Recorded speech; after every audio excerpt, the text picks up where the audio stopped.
This is a presentation of RVT Entertainment.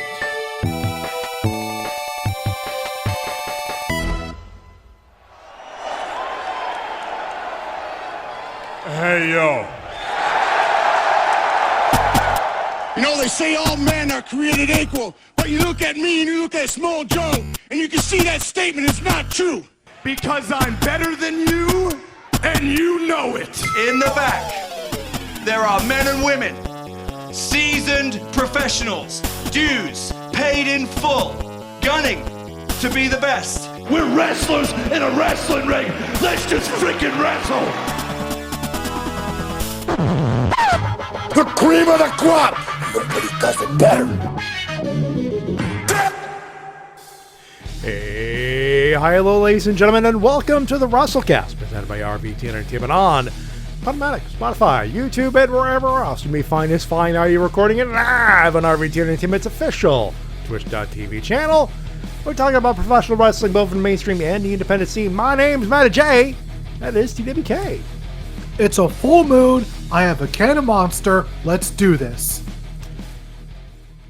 Goddamn right, it's a full moon. Vince McMahon is fucking around in the Fed again.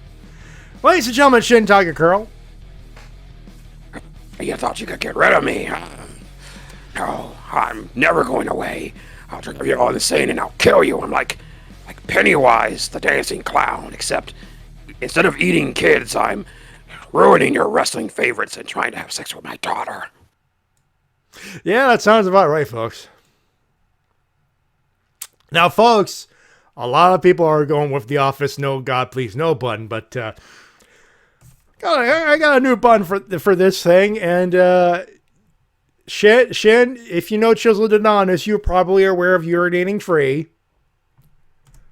Tonight, on Why Is This Still a Thing? Excellent. And believe me, I'm waiting for approval of another button for later, but I need another man's opinion on it. But yeah, this has been an interesting week.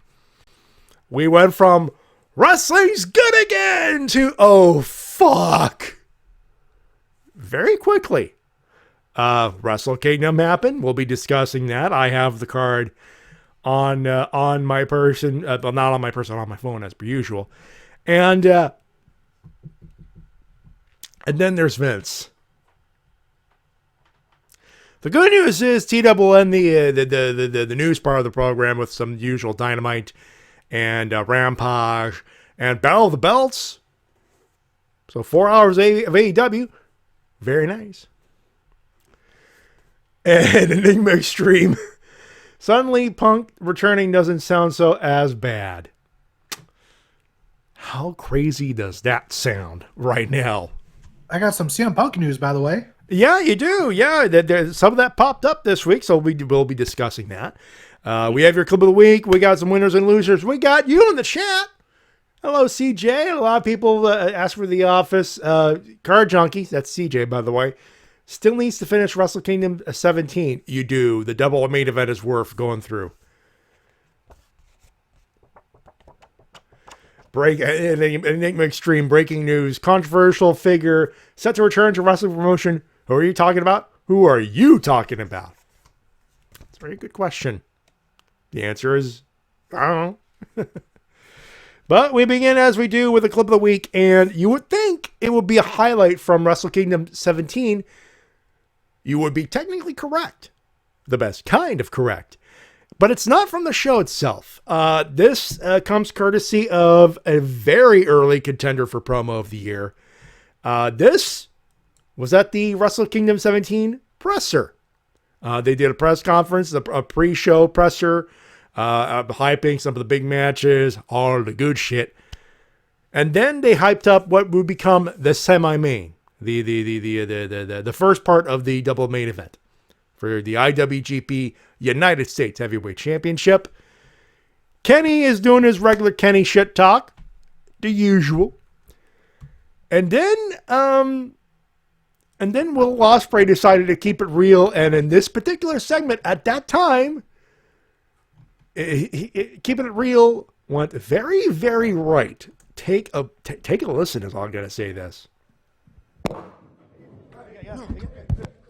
No, fucking listen to me. Don, first of all, you kind of little cunt. Shut your fucking mouth. Listen to me now. You have no fucking idea. The mental state. You want to know my mental state, bruv?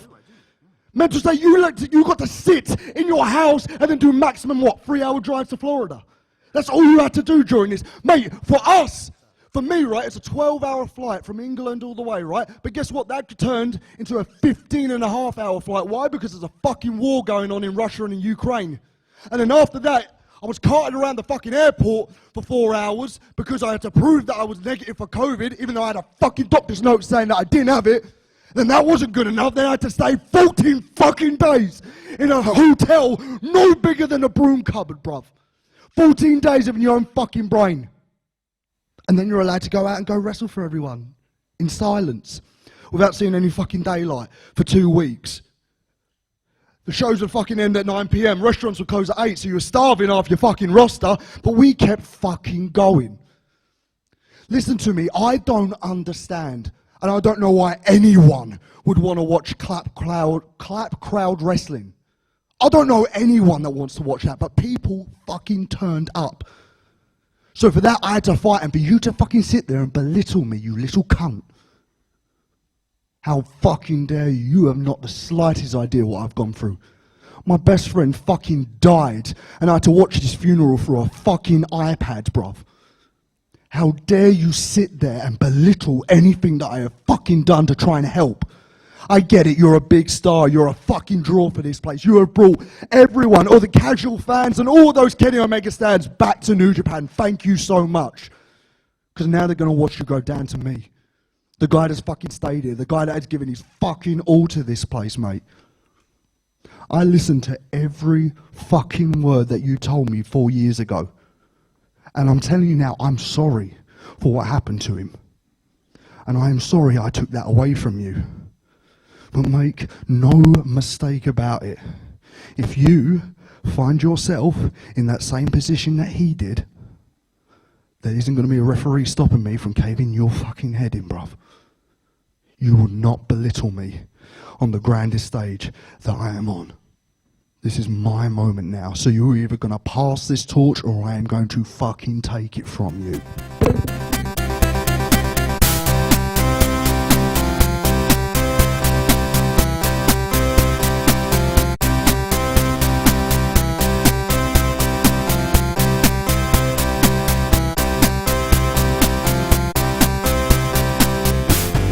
Yeah. If you were not at that time, if you were not interested in that matchup, you were made to be interested by the end of that promo, and that was a promo. Yep. Will Ospreay setting the bar very high early this year. As soon as he busted out the bruv, you knew shit was going down. Mm-hmm. Oh boy. Now, I'm afraid this might go into spoiler territory for some of you, but it's been a week. It's actually been a few days, so the results are out and all that stuff, so... And anyway, so why didn't he win, though? Simple. They both know there's money in a feud. There's a shitload of money in that feud now. There's money left on the table, Enigma. This ain't a one and done. This is, if you thought this was a one and done, no. Just no. There you go. And he just typed it in all caps. Forbidden Door 2, baby. Among other events. But we will get to that. When we do get to that, we do need to talk about not the Forbidden Door, the thing that is beyond the Forbidden Door, at least on another side, of course. And that is Wrestle Kingdom 17 from the Tokyo Dome in Tokyo, Japan. It's night 1, with night 2 being on January 21st in the Yokohama Arena in Yokohama, Japan. But that's for another show. We focus on the big January 4 show. Now, I don't know how much of it did you guys watch. I know I watched the whole thing. I was able to do that. It took a bit, but I was able to do that. I watched the show. Good. Shin. I take it that's new. Shin? Uh-oh. Well, I guess he took care of something. But, oh, no, we lost him. Internet connection derped on that one. But we will begin the pre-show, the undercard pre-show. They had Ryohei Oiwa taking on Oleg Bolton. It was a time limit draw. They went 3 minutes. It was okay. They had the Rambo, which ended with Great Khan and their Shintigercurl. Did the Discord screw up here? It sounds like the Discord screwed up. Hello? Hey, there you go. All right, yeah, we go. All right, So you watched the Wrestle Kingdom, yes? Save for 1 or 2 matches, I saw the whole thing.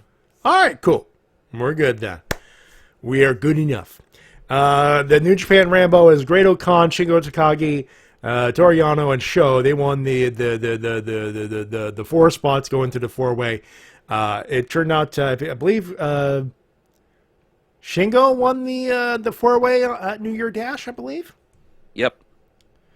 For those curious, he won. He is the provisional King of Pro Wrestling 2023. Not that he particularly likes it.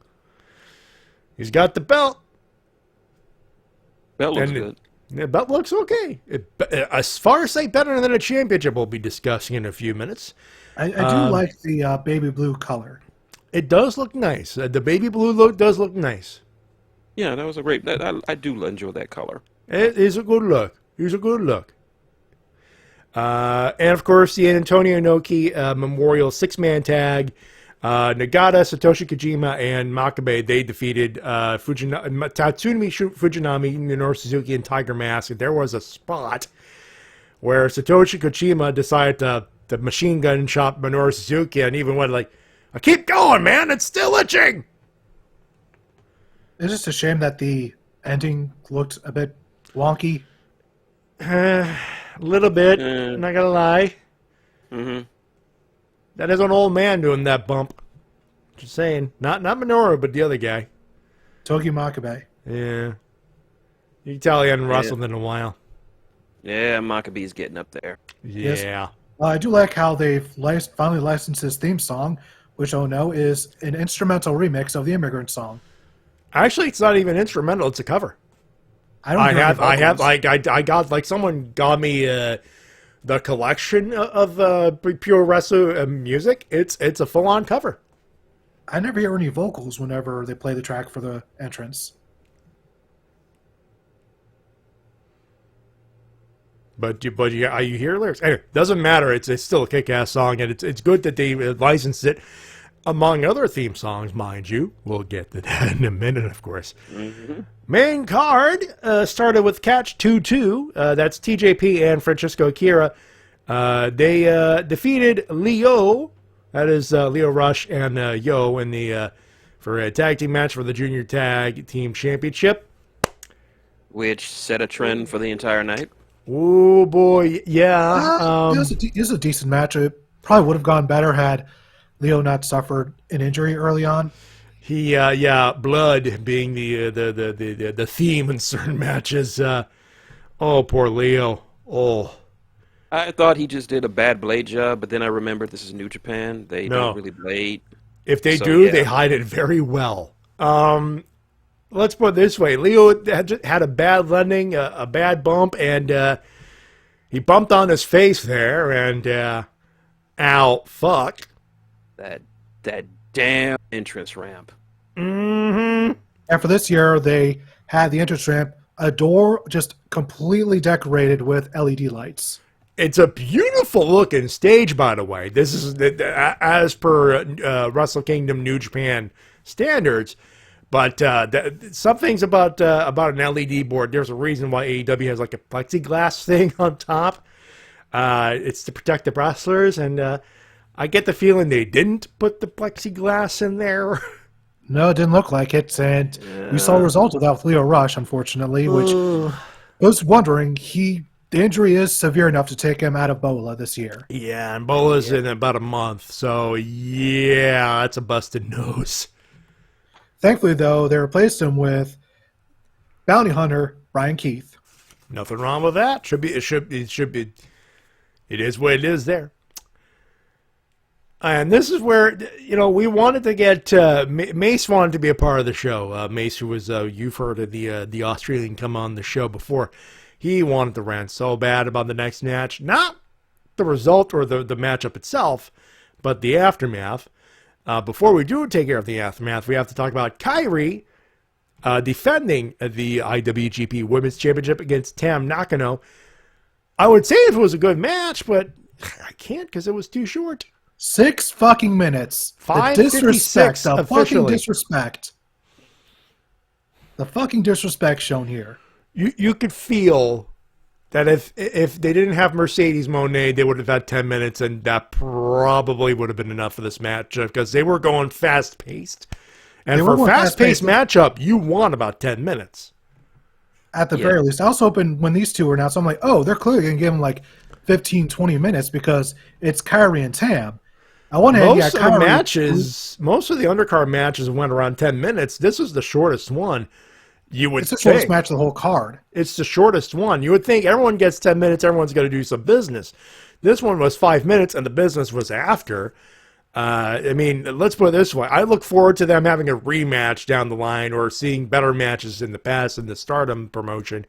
This one was just lip service and, oh, look, everyone, forget how bad the match was. Here's Sasha Banks. That's Mercedes Moné. I still by the time Mercedes made her entrance, I kind of felt empty. I'm like, oh, I guess they don't really care about their women's division. Not yet, anyway. Yeah, and the Tokyo Dome crowd they saw, and the Japanese, the English commentary popped, the Japanese commentary popped, and the crowd went meh. Unfortunately, I'm sure that if they give Mercedes and Kairi 15, 20 minutes like they showed with this match, they'll turn things around, but I'm still just fucking 556 for Tam and Kairi. Like, for those who need an equivalent, this would be like having Hiroshi Tanahashi versus Tetsuya Naito go 6 minutes on AEW pay-per-view. Honestly, you could say this of at least this and a couple more matches on this card. One word, business. Mm-hmm. That's it.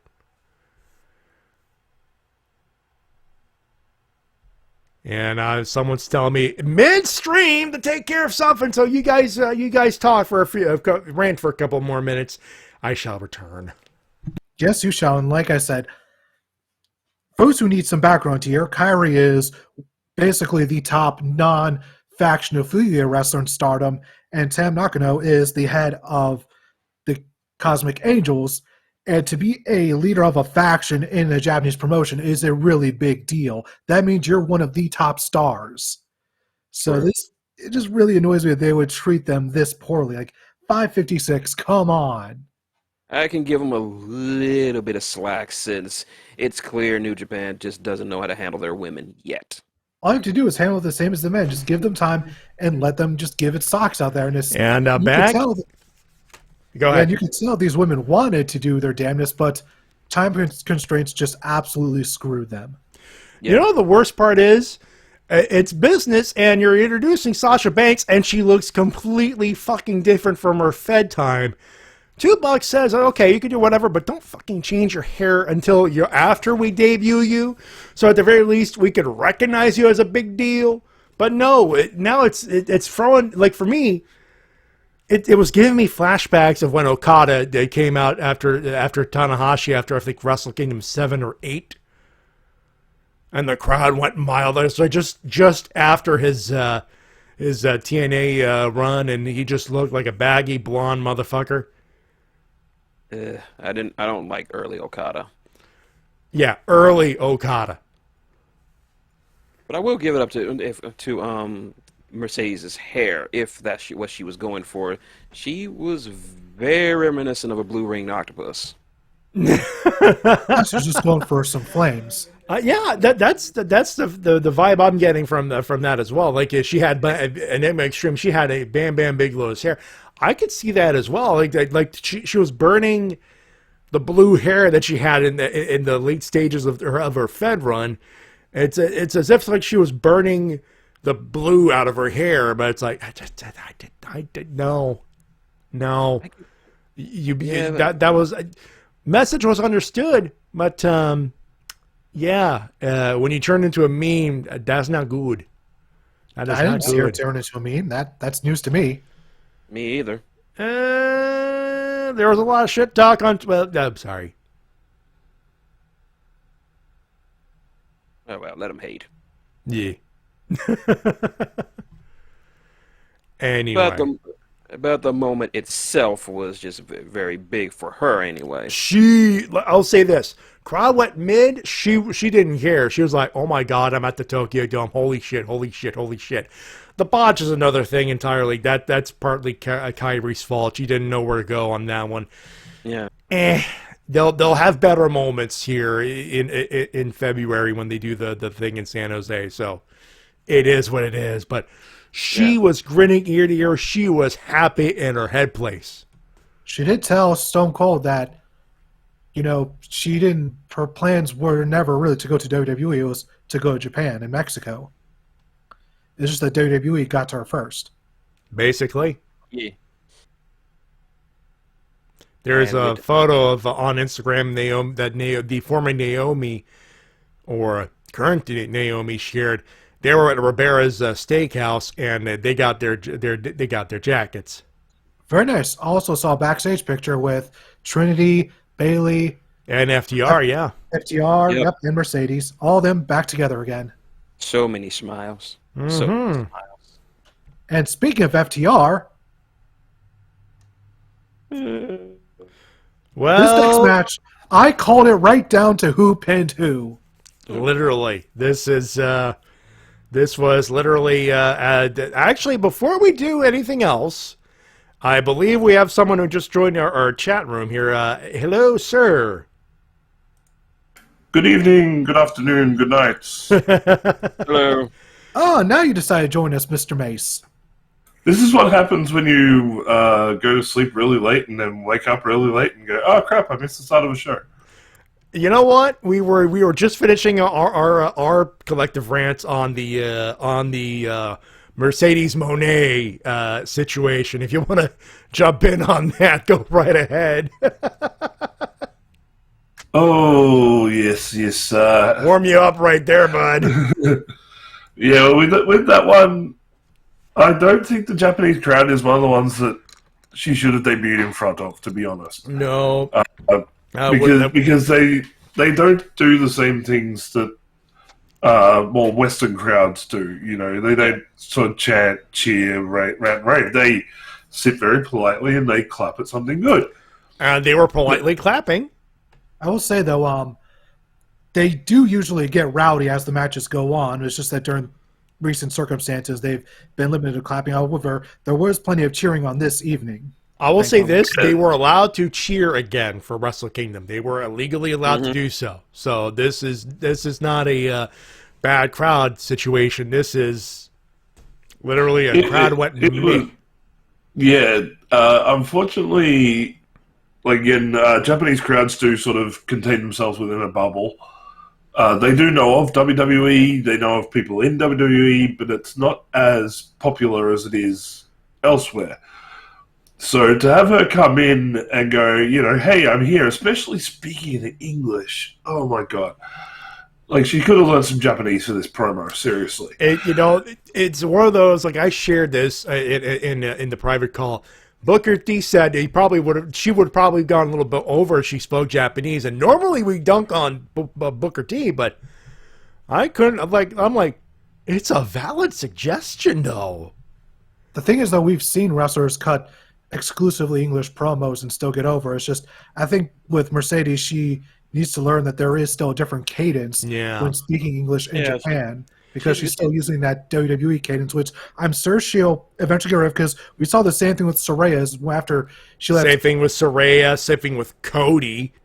Yeah, when you go from like that WWE style where they just want you to speak this one way and just over and over and hammer it over in your head. It can be difficult to adapt to something else once you go to a different company after all these years of just having that one style hammered into your head. Yeah, you got to get that WWE stink off of her. That's it. The hair, we talked about the hair too. Like, it was a meme for a bit too. Like, these two didn't know it was a meme, but like Mase, you and I like figured it turned into a meme. Oh god, and we were making so many jokes on the night, like who threw the balloon of paint at the back of her head, which Splatoon game she decided to come out of. Oh man. But my biggest thing with this whole thing was the botch of the finish. Yeah. Now, a lot of people have gone on and tried to put it completely on Kairi. It's not completely on Kairi. She didn't know where to go on that one, so she does have some fault in it. But yeah. But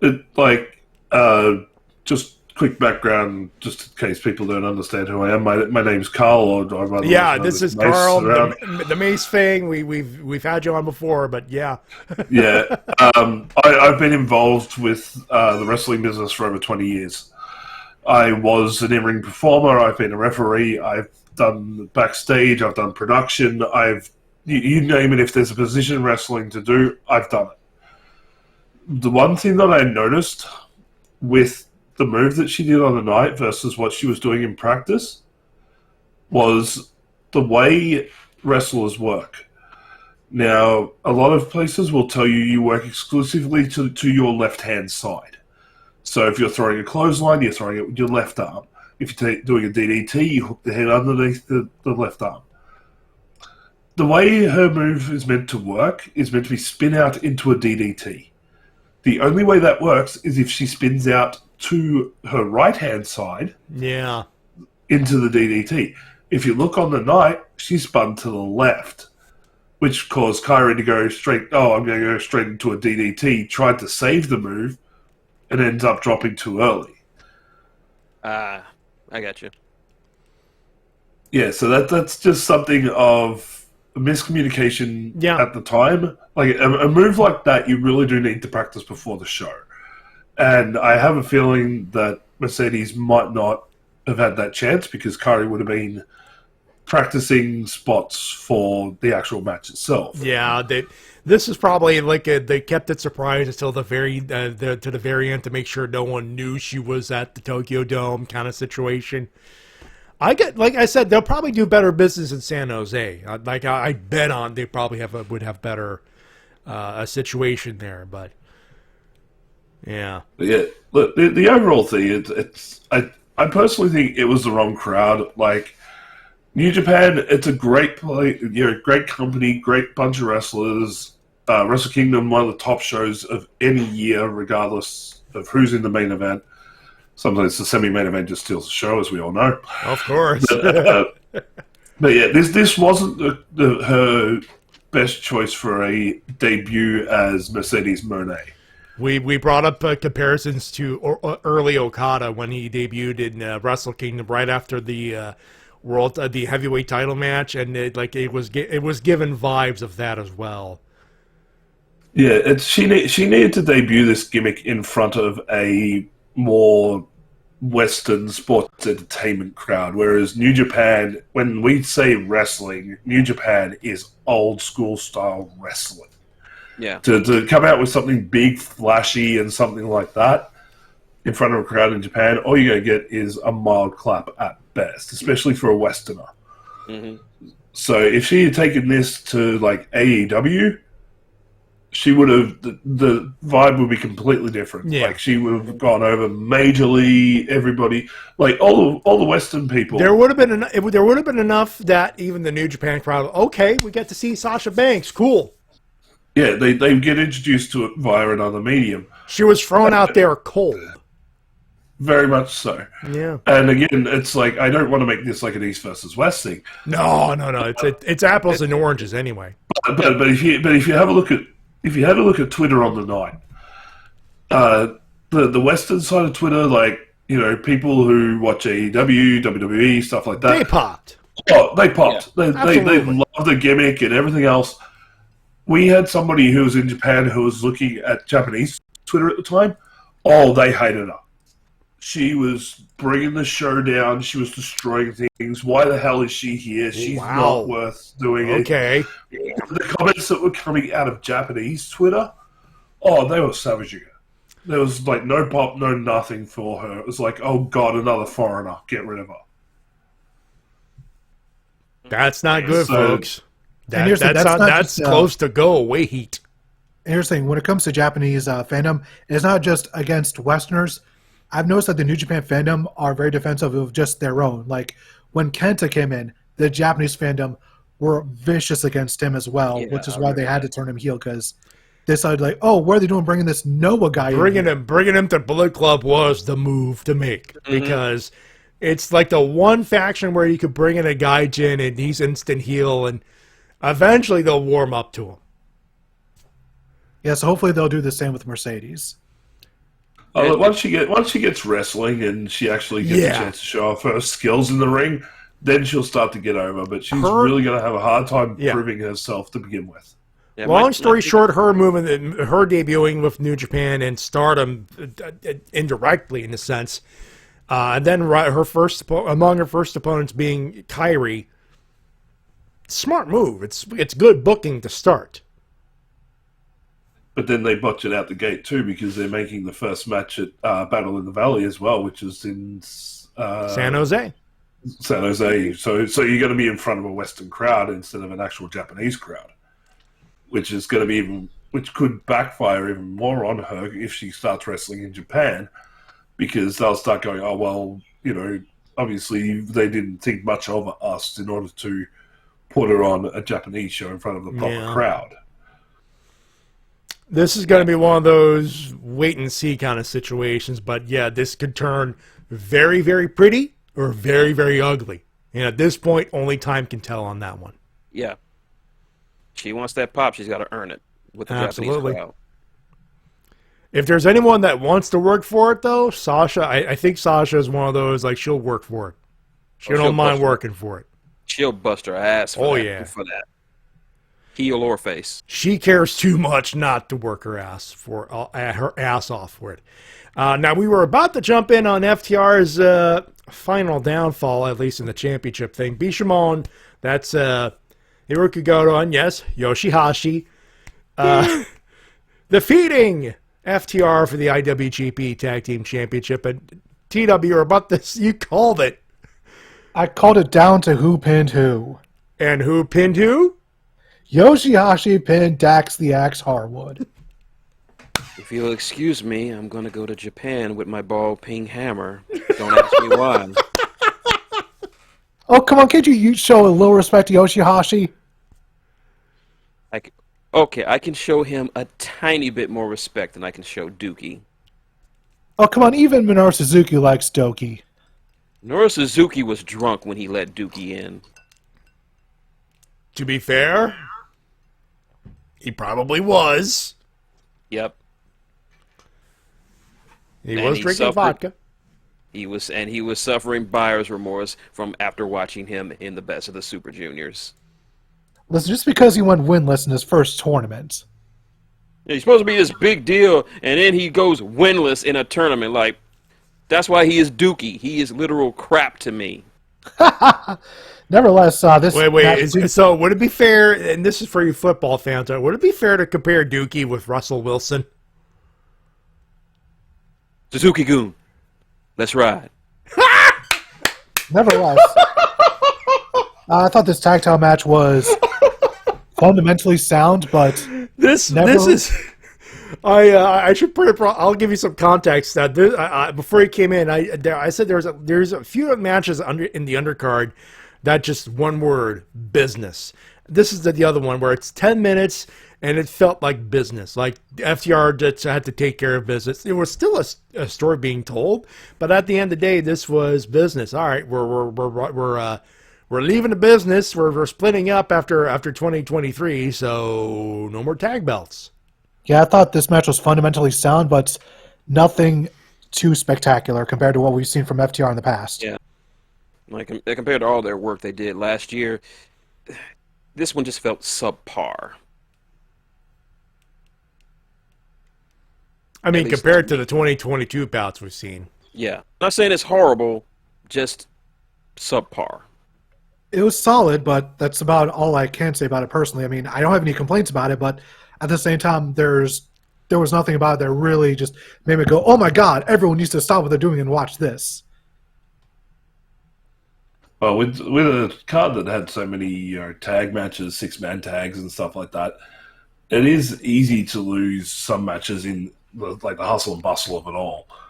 And like you said, the FTR match, it wasn't anything to write home about. There was nothing really there to really stand out. And everybody going into it knew that the FTR were going to drop the belts. So Yeah. I think with them, they're probably just like, okay, look, we're on our way out. We're starting to drop the belts. Our contracts are running up. We're just going to take it easy. We're not going to put that much effort in, which is fair enough. These Hey, guys after the 2022 they've had, fair play. After that dog collar match, I think they can take it easy for at least a good month or two. Yeah. Yeah. Not everything has to be FTR versus Briscoe levels of match quality. And again, the word business doesn't mean negative. This was still a good match. It just felt like business. So this is not a complete knock. This is just one of those. Yeah, this felt like business. This is just them taking care of business before they have to. They have to take it easy. Which, again, nothing wrong with it. After the 2022 they've had, I think they've earned to just take care of business and get out of here. Fair enough. Working overtime. Anyway, here we go. State of your belt mate match, aka the New Japan World Television Championship Final. Zack Sabre Jr. Defeated Ren Narita in a submission pinfall thing. Yeah, literally tied him up into a submission, rolled him over, and pinned him. Like, okay, that's innovative. But then again, it's ZSJ. What else would you expect from somebody with his mind? That's my boy. That is your boy. I like this match a lot more than I thought, and I thought Ren Narita really looked good out there. Yeah, he looked fine. Great outing for him, to be fair. I would not be surprised to see him in the never open weight division after this. I think he'd fit in just fine at that division, actually. Mm-hmm. At least then he'd be slotted in just fine. At least then maybe he can win about that. It looks good around his waist.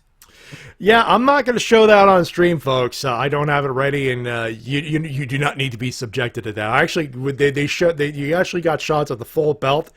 Side plates look fine. At that center plate, oh my God, is that fugly? It's like a giant cowboy belt buckle. It's like a man ring that Bob from That 70s Show would wear. Yeah.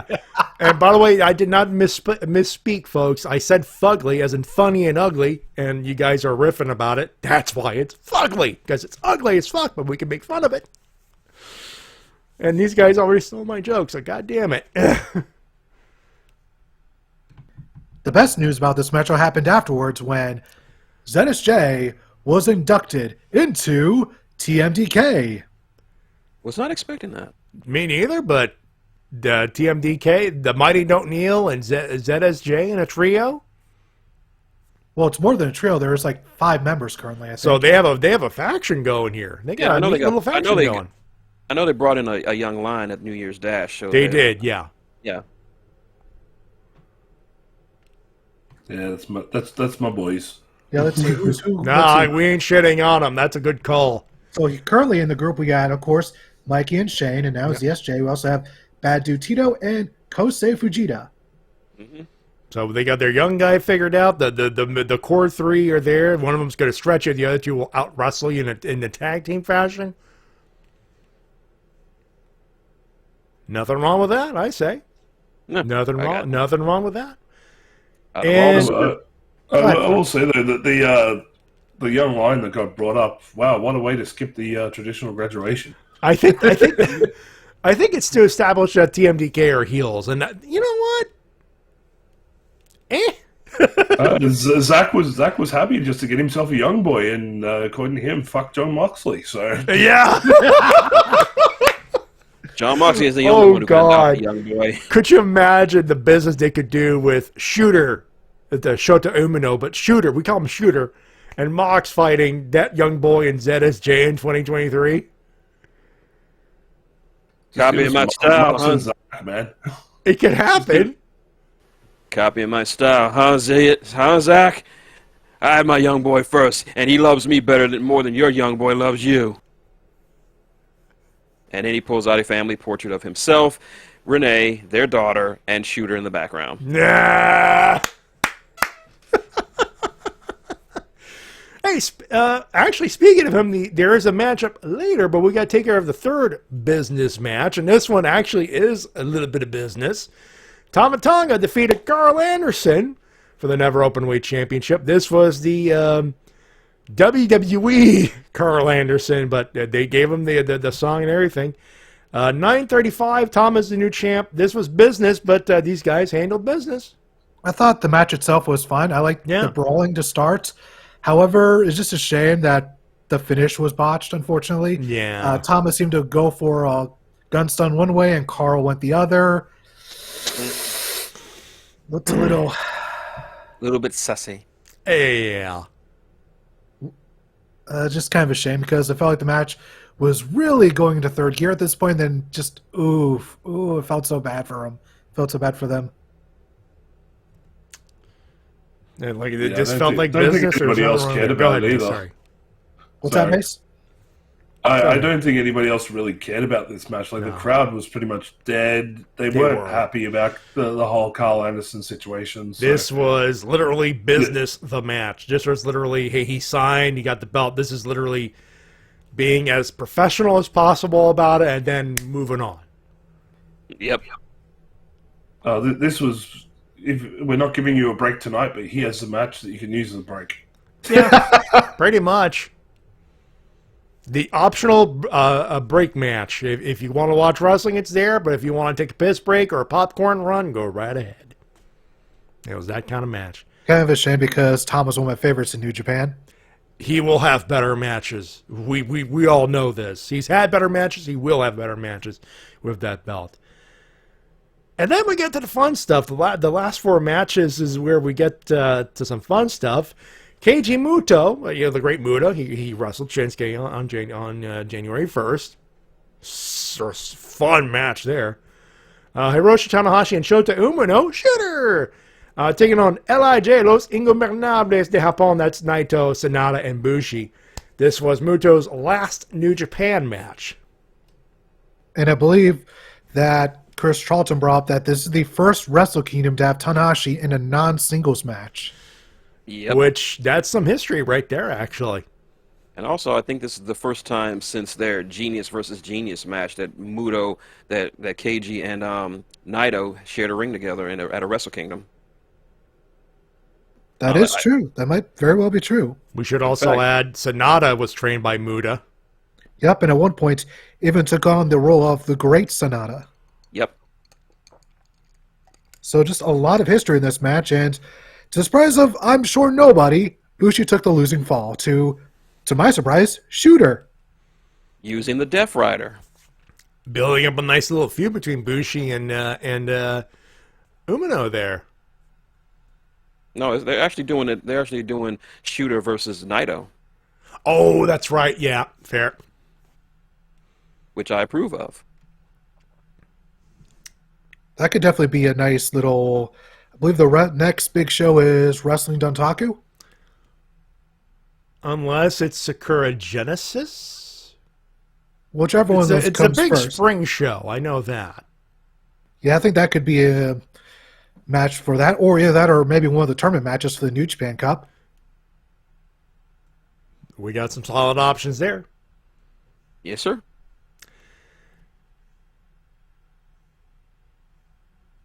I was giving Mase a little time that if you want to say something there.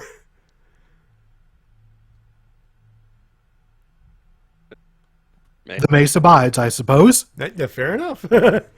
Yeah, sorry, I got nothing to say about that match. That's fair enough. Oh, that's fair enough. That's where, as you said earlier, sometimes with all these tag matches, and this is a very Japanese thing I've noticed with these cards, that from various promotions that they love putting tons of tag matches on their cards so they can get everybody in there, get everybody paid kind of situation. That's fair enough. 4-way match, IWGP Junior Heavyweight Championship. Hiromu Takahashi defeated Taiji Ishimori, who was the former champion, El Desperado, and Master Wato.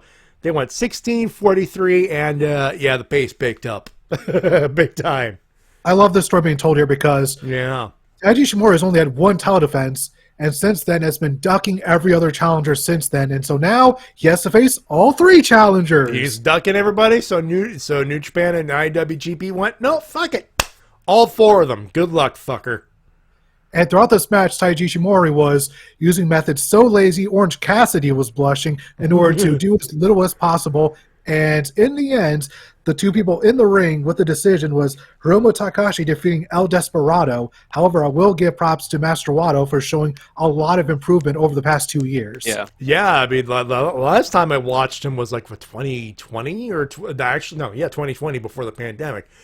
There was some stuff there, but now I'm like, this match 2 years later, he is improving. He's showing a lot of promise because a couple years ago was his major debut, and now he's really, really come a long way in that short amount of time. And I can only imagine how good he's going to be like 3-4 years from now. And I have no doubt that by this time next year, he could easily be Junior Heavyweight Champion. Like, I could see them putting the belt on him without a doubt within the next year or 2. Yeah. Yeah, but Wada just was so impressive that I think a lot of people in the chat that I was watching the show with were all going for him. Like, put the belt on him. Like, the dude's doing some impressive shit in the ring. I wouldn't have been mad at that, but the way I've noticed New Japan books is for the World Heavyweight and Junior Heavyweight titles, they seem to really put that on established names more often than not because they view those both as like the top titles in their respective divisions.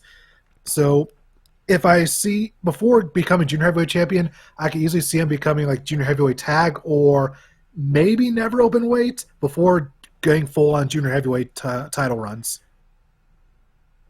One thing I do got to point out, I can't remember which guy did it. The guy was using a finish almost like a hip drop driver. Like he'd go for a hip toss and then sort of almost pause in midair and just drop them straight on their head. Oh, yeah, that would be Hiromu. That was Hiromu, yeah. That finish, it looks so impressive the way he floats it in.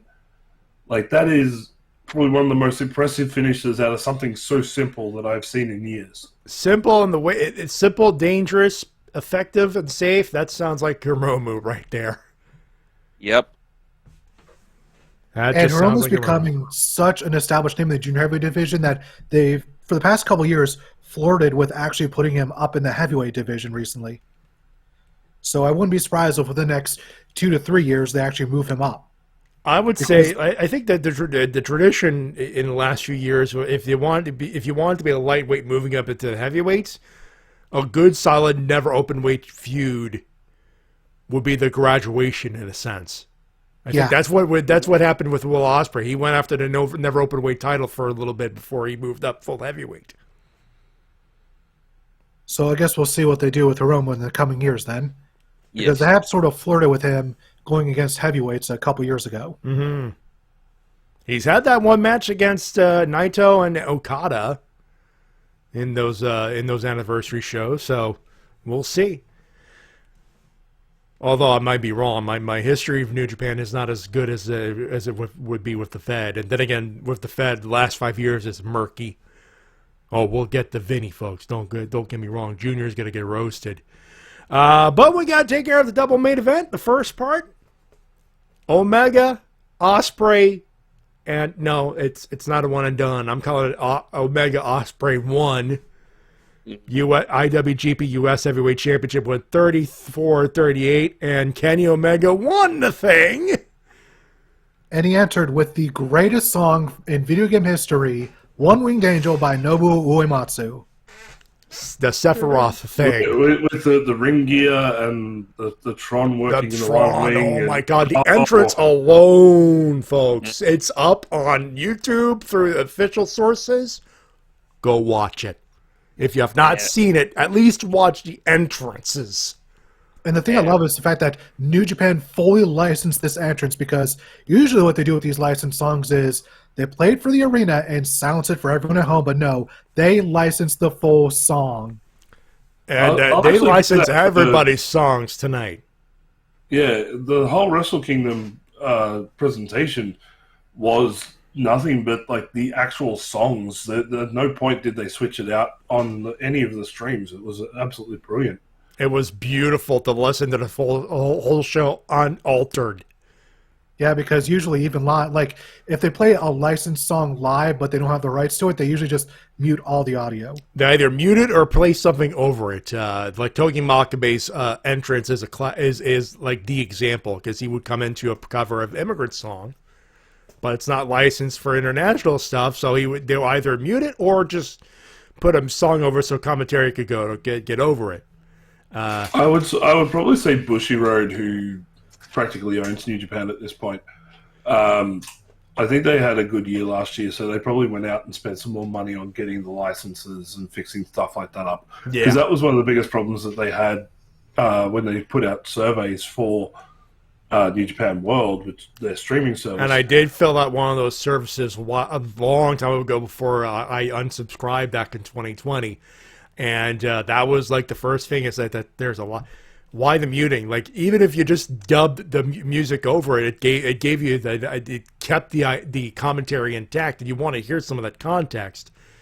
You know, one thing would be like, hey, at least if you can license the music eventually, that'd be great. Just don't mute it anymore. They did not mute anything in Wrestle Kingdom, and that is good. Yeah, it's like they go backwards with. It's like sometimes watching New Japan was like watching WCW on the WWE network. Yeah. That has become completely unwatchable because, like, hearing Chris Jericho and WCW come out to his WWF theme just feels weird and wrong. Yeah. I need that uniform knockoff. Yeah. I made the mistake of, like, I've got a hard drive that's full of pro wrestling.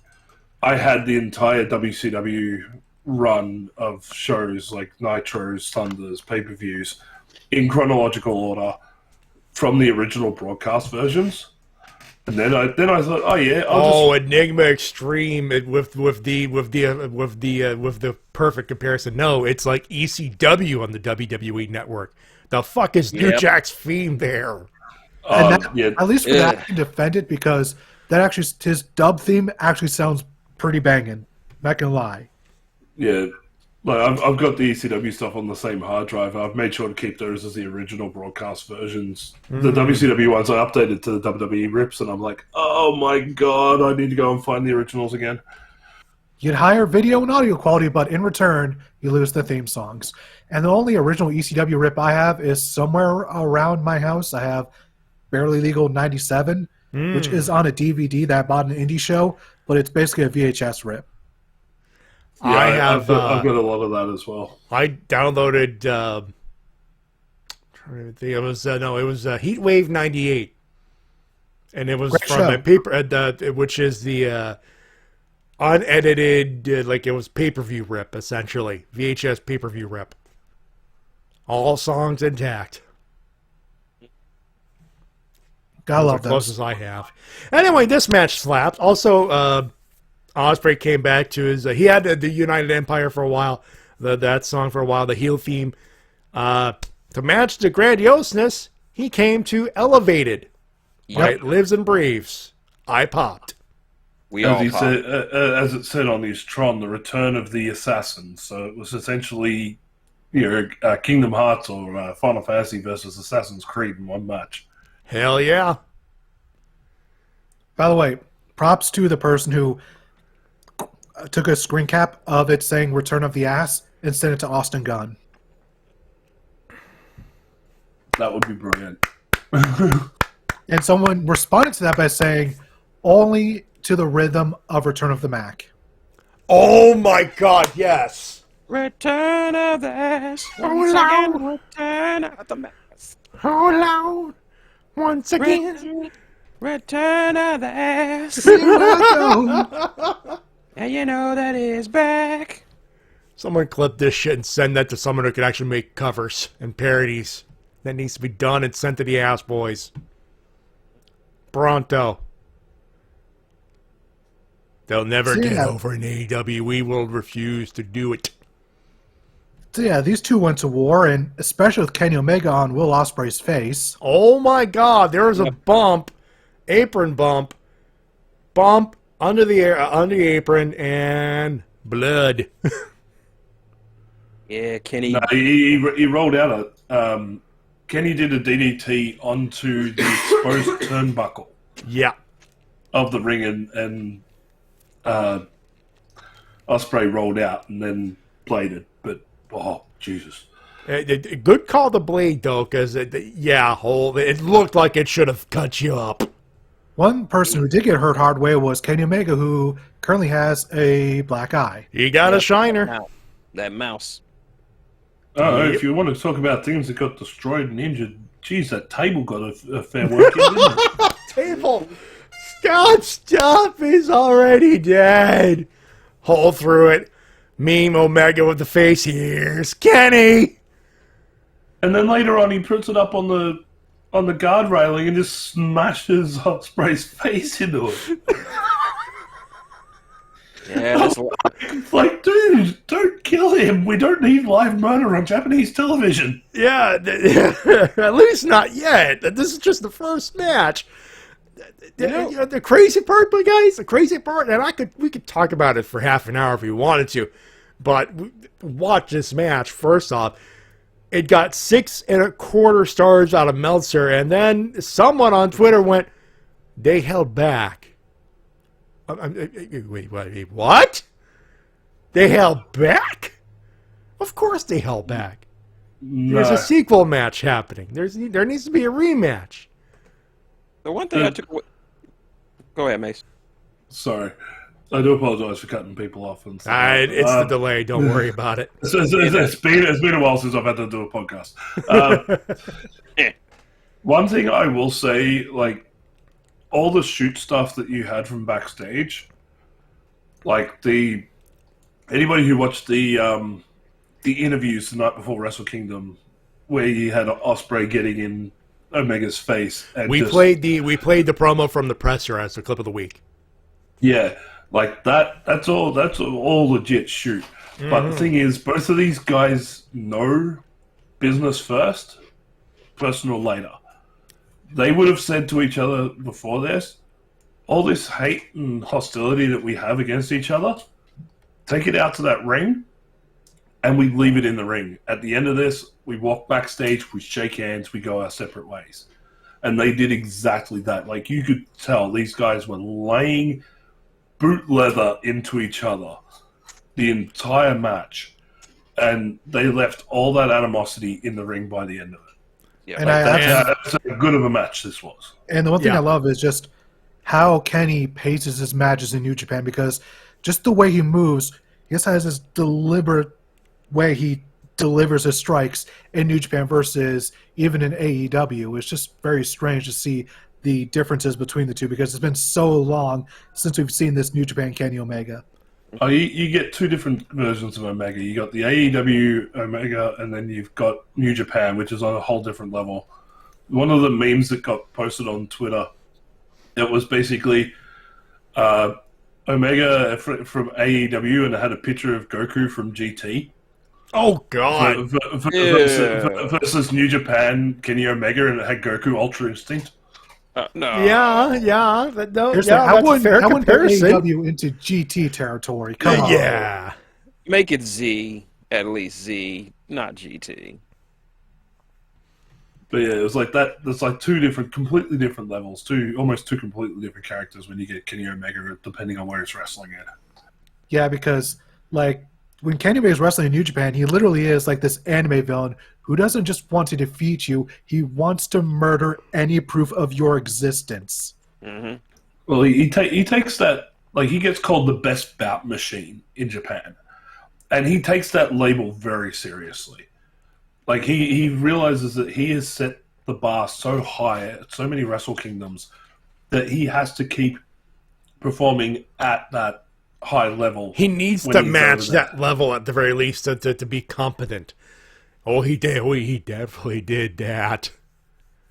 And the one thing I noticed about this match is it was kind of a reflection of Kenny's match, his first match against Okada all those years ago. Like you got in with back then it was Kenny trying to climb this impossibly high mountain that was the Rainmaker Kazuchika Okada, and now several years later, we got Will Ospreay in Kenny's position and Kenny in Okada's position. You got which a lot of people saying no, they're going to come back for a sequel match. He needs to be a sequel, and this is one of those. To your point, Mase, yeah, they laid into each other. They made every opportunity to keep the beef in this match. Not the muscle beef, but the actual heat beef, but kept it professional. No, there will be a rematch because both men know there's a shitload of money on the table now. Yep. Ospreay is going to spend this year climbing the mountain that is Kenny Omega. Yeah, and he even said so much in the post-show interview, if you track that down. Like, he was very emotional, and it's like, I've worked so hard, I've spent the last 3 years trying to help build this company and everything else, and then I'd lose to Kenny Omega of all people.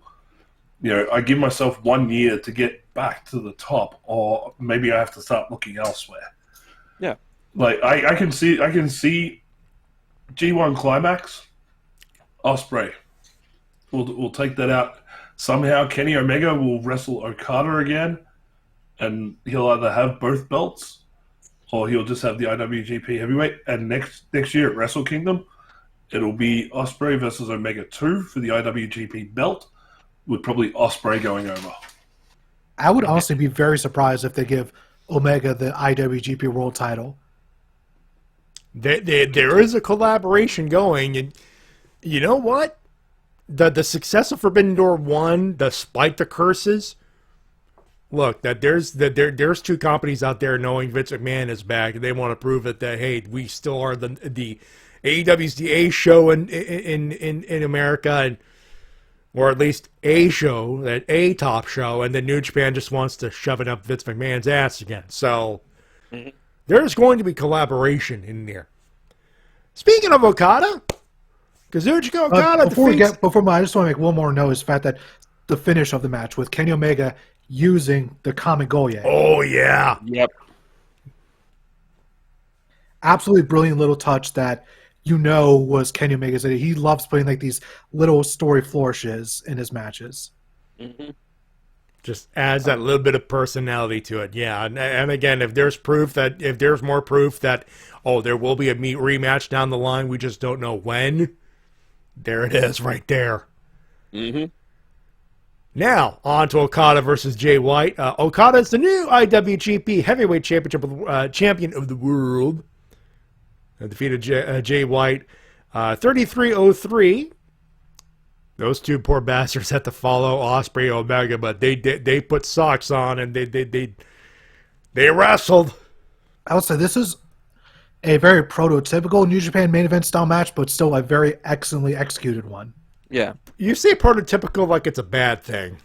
Especially the post match was very atypical of a Yeah, New Japan this main was event. for those wondering, this was the build as the Antonio Inoki Memorial January 4th thing. And yeah. I'll give these guys credit. Like, they put on one hell of a match, but everybody was just so drained after the Omega Ospreay match that I think it pulled a lot away. Like, the crowd was a lot quieter. It took them a long time to get back into the match, which is, I feel as like a former in-ring performer myself that it's hard to follow up something like that, and it almost really just makes you rethink, like, why were we put on? Why not swap the card? But again, Japanese tradition is the heavyweight champion always closes the show. And I think on top of that, with this being the Antonio Inoki and Memorial show, they wanted the top star to close out the show with a happy ending. Yeah. How they even did Inoki's catchphrase thing, so there's that. You gotta give the people what they want. Yeah. There you go. You gotta give the people what they want. Yeah. But like I said, I enjoyed the post-match, especially because purely for Jay White. Jay White, he wanted to fight, but this is the body and mind wanted to fight, but the body and mind, body and half the mind wanted to keep fighting, but realized this is one of those. The spirit was willing, the mind was weak. The spirit was willing, the body was weak. Yeah. Spirit and mind were still wanting to fight, but realized this was not going to happen. And in the end, when the match was over, and Red Shoes was just trying to get the belt away from Jay, and Jay was like, no, I don't want to let it go. And then the ceremony where they put the belt around Okada, and that's usually just him in the ring, but you see Jay White literally crawling up Okada, trying to get the belt back, and they shared a look, and I don't want to call it hatred, I don't want to call it respect, but they shared a look, and that just told me a lot. I think I got the perfect word for it too. A look of acknowledgement. Yeah. This is not you could be a combination of mutual respect, hatred, whatever you want to call it, but there's a look of these guys. Both these guys knew they went to war for this. And just the coin, so to speak, landed on Okada's side this time around. Mm-hmm. Yeah, like Jay White, when he was crawling up, he was literally just thanking Okada for a good match. That's the actual reality of it. But the way it looks on camera paints a completely different picture, which is the great thing about pro wrestling, is you can stand face to face with somebody, make it look like you're having an argument, but all you're doing is talking about the meal you're going to get after the match. Yeah, you're literally going either, well, so what are you doing? And then in this particular situation, it's like Jay White went, probably, like you see, oh, fuck you, and then you see that if you play translator, you're going, these guys are just thanking each other for kicking each other's ass. And he got up close to Okada, turned his head slightly from the camera, and you could see him saying something. That would have been where he said, "Thank you very much for the match. Yeah, it was great. Best of luck." And then he drops and leaves. Yeah. And his story, it's like, yeah, the match is over, but the rivalry may not be, which is a nice touch from both men, especially Jay White, but both men, like the way the Okada's facial reaction, his facial expressions. The way he reacted is like that just tells you, okay, they both are pros, so it's very sure. And then you had next night at New Year's Dash, where you had Okada and Omega teaming up in a tag match. That was the main event. Going, and I took a screenshot of that, and I'm like, I should have set that up for the show, but that's a beautiful image. Both men just toasting each other with their championships. Great image. I saw that. I loved it. Mutual respect right there between two champions.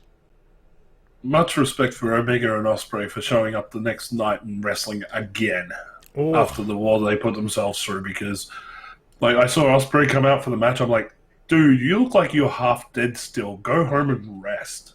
You've earned it at least. But no, both men showed up. They were both in tags, so that explains why. Okay, they were kind of willing to do it, but at the same time, like people were going, "Oh my god, yay!" And then the mind blower of Okada and Omega tagging against Jeff Cobb and Hinare. Both were like, I'm like, oh shit, this has got to be a good one. And that was a good one. Jeff Cobb is, I swear to God, he is my pick for breakout in this next year. Like, that guy, for as big as he is, he goes like a Mack truck, and it's absolutely brilliant. He's been going since 2014. And stuff like that. Oh, yeah. Dude, this kid is due some sort of, like, big-term contract or a belt or something where he carries a company. Like, he's had it since he was Matanza Cueto and Lucha Underground, folks. Yeah. He's had it since then. And the crazy part, T-Dub and I, we covered Lucha Underground for a little bit, and we knew Matanza was, or / Jeff Cobb, or like, okay, this guy's a big dude, he can go. Folks, he's only improved then. Mm-hmm. Like, I'll second what you're saying about Jeff Cobb. He's due. Plus, guys like him and Jonah, they're showing that big guys can wrestle. You don't have to be a muscle-bound idiot in order to get in the ring. Could you imagine Keith Lee versus Jeff Cobb on a mainstream program. Forbidden Door 2. Give it to us. Give him 30 minutes. And on guest commentary, Rick Ross. Oh, There's some big, Big motherfucker versus big motherfucker. yeah! I need to make that button, actually. These some big motherfuckers. Yipper. In M Extreme for all the meat mountain. Oh, he's got the perfect Cobb versus Samoa Joe. 4-way, Jeff Cobb, Samoa Joe, Keith Lee, Miro. You could have years of feuds with all men healthy, years of just those 4 men who can go. Everyone thinks this is 4 men in the ring. No, it is 1 man and only 3 slabs of meat. And I am very hungry, so I need my energy to please my hot wife. So prepare yourself, gentlemen, for the Redeemer will feast upon you all. Excellently done as usual, Shin. Absolutely. This is the word of the Redeemer. All I heard was nom protein. Yeah. No, it's that guy from Agretzico. Protein. Protein. Now I'm just sad because the Gretzko is ending after their next season. Oh, really? Yep, their next season's the final one. Oh, bummer. I love that show. It's a great show. It's fantastic, wholesome, but every show must end eventually, and at the very least, it knew when to end, and it's not going on for like. It's gonna end on a high note, hopefully. Knocking on wood there at least. So we'll get to that. There's also a big bunch of comic books you can read if you're gonna miss it as well. But I was going to say, somebody call Netflix to save the show. Wait a minute. No. Netflix don't care. No, the joke is it's because it's a Netflix show. Yeah. Netflix don't care. All right, someone called Netflix and show that. Wait a minute. And anyway, I'll tell you what, Netflix needs to actually pick up a proper wrestling show. Speaking of, we'll get to that in a couple. Let's do a quick rating before we get to the rant here, because, we're going to have to rant before we get to the news. Mase, you're our guest. Kick us off. Out of 5 is what we usually do here. Out of 5? Yeah. Ooh. You feel free to put decimals in it. That's what we usually do. Okay. I'd actually give this a solid 4 out of 5. Like some of the earlier stuff in the show, and there's some points during the show where you get sort of 6 hours for a wrestling show. You forget bits and pieces, you misremember shows, stuff like that. Mm-hmm. But where the show needed to be solid in its main events, it performed, it delivered, gave exactly what I come to expect from Wrestle Kingdom every year. So a 4 out of 5 for me, easy. All right, Shen. I was originally going to go 3.5, but Mase is right. The strength of the double main event really was pulling the weight of the show. Those last 4 matches were what were the meat of the show, so I'm going to give this a 4 out of 5. Pretty good show. As for me, I agree the show was pretty damn good, but still only a 3.5 in my mind. Like, they should have given the IWGP Women's Title match at least 5 more minutes.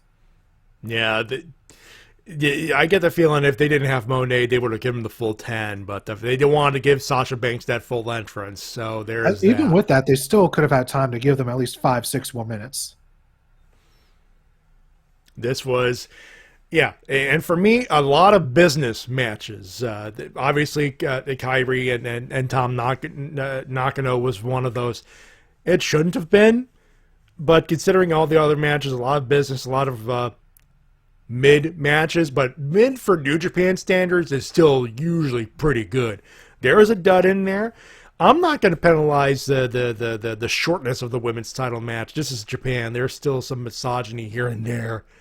And Tam and Kyrie have had better matches singles-wise, and they will have better matches down the line. It's just, it'll just be under Stardom. Yeah, they had better matches at Stardom Dream Kingdom with their respective matches. Like the Meltier 7-Up tag team title match was excellent, and Kyrie and Utami, their 15-minute time limit draw was excellent. So it's just a case of give them more time and give them a show where they could be given more time. They'll kick a lot of ass. So it's one of those. It's irksome, but I'm like, it's Wrestle Kingdom. It's one of those matches usually has to take their short straw, and they didn't have to think. I don't think they were thinking hard on it. This is 4 out of 5 for me. Can we also say, instead of the hardest part of the ring being the ring apron in New Japan, we can now call it Minoru Suzuki's chest? Yeah. I made the joke earlier when Satoshi was doing the machine gun chops. Minoru looks at him and is like, "Come on, hit me harder. I'm still itching." Stop trying to hit me and hit me. Yeah. All right. Now they're... Kojima-san. I did not know you swung that way. You seem to be massaging my nipples very hard. No, it's cut. It cut to Casino Royale a little bit to the left. If you know, you know. Yeah. What was that? A mosquito? Yeah. Excuse me, Red Shoes. Could you someone get Satoshi Kojima? Apparently, his mother wandered into the ring and is trying to work me over. Oh. Too much bread for Bread Club. All right.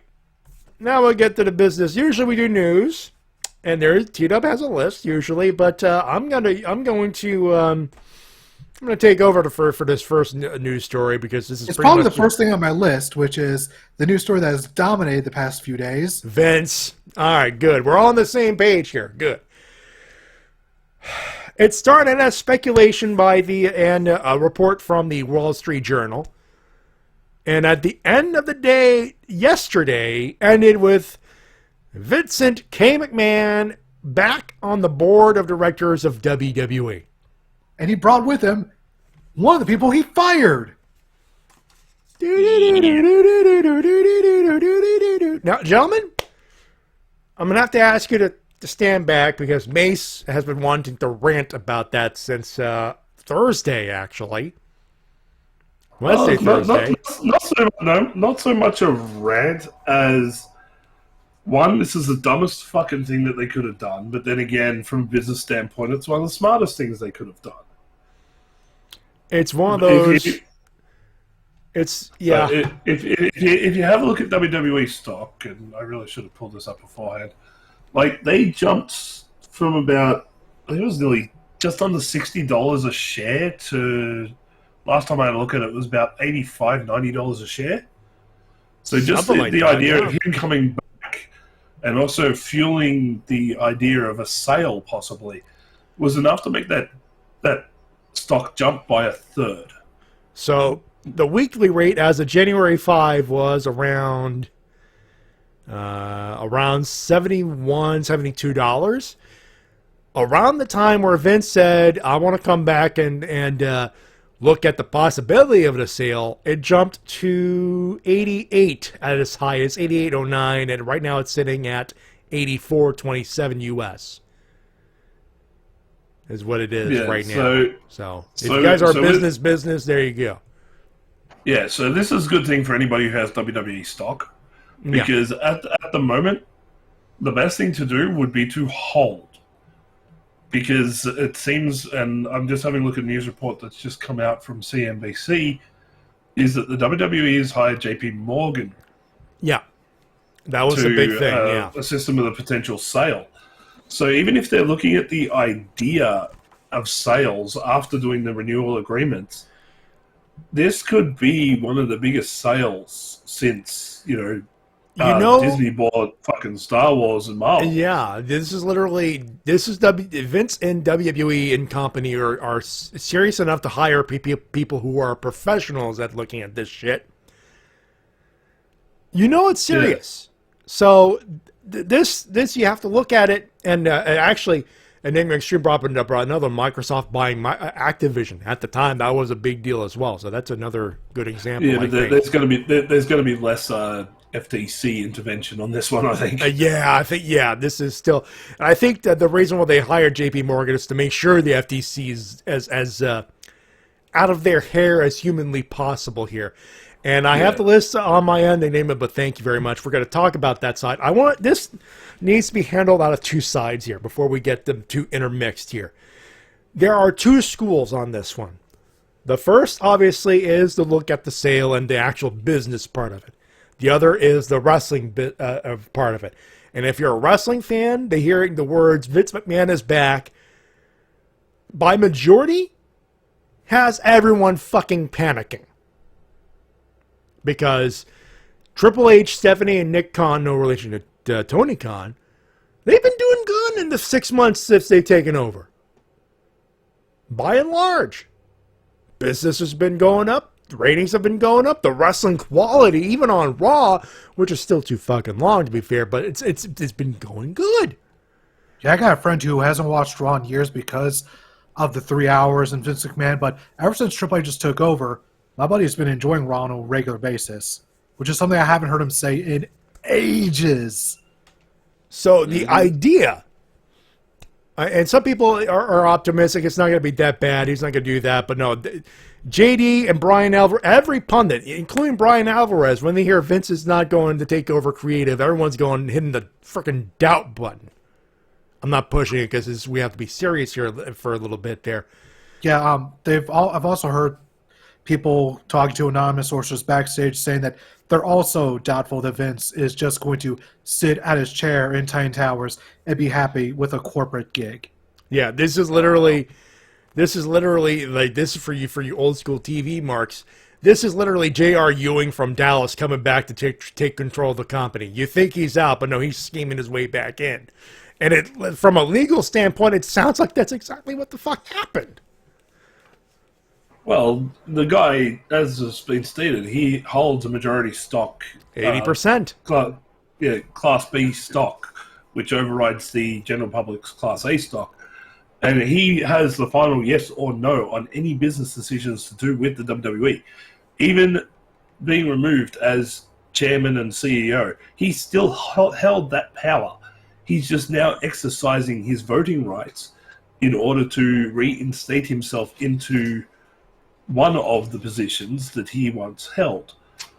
Now so many people.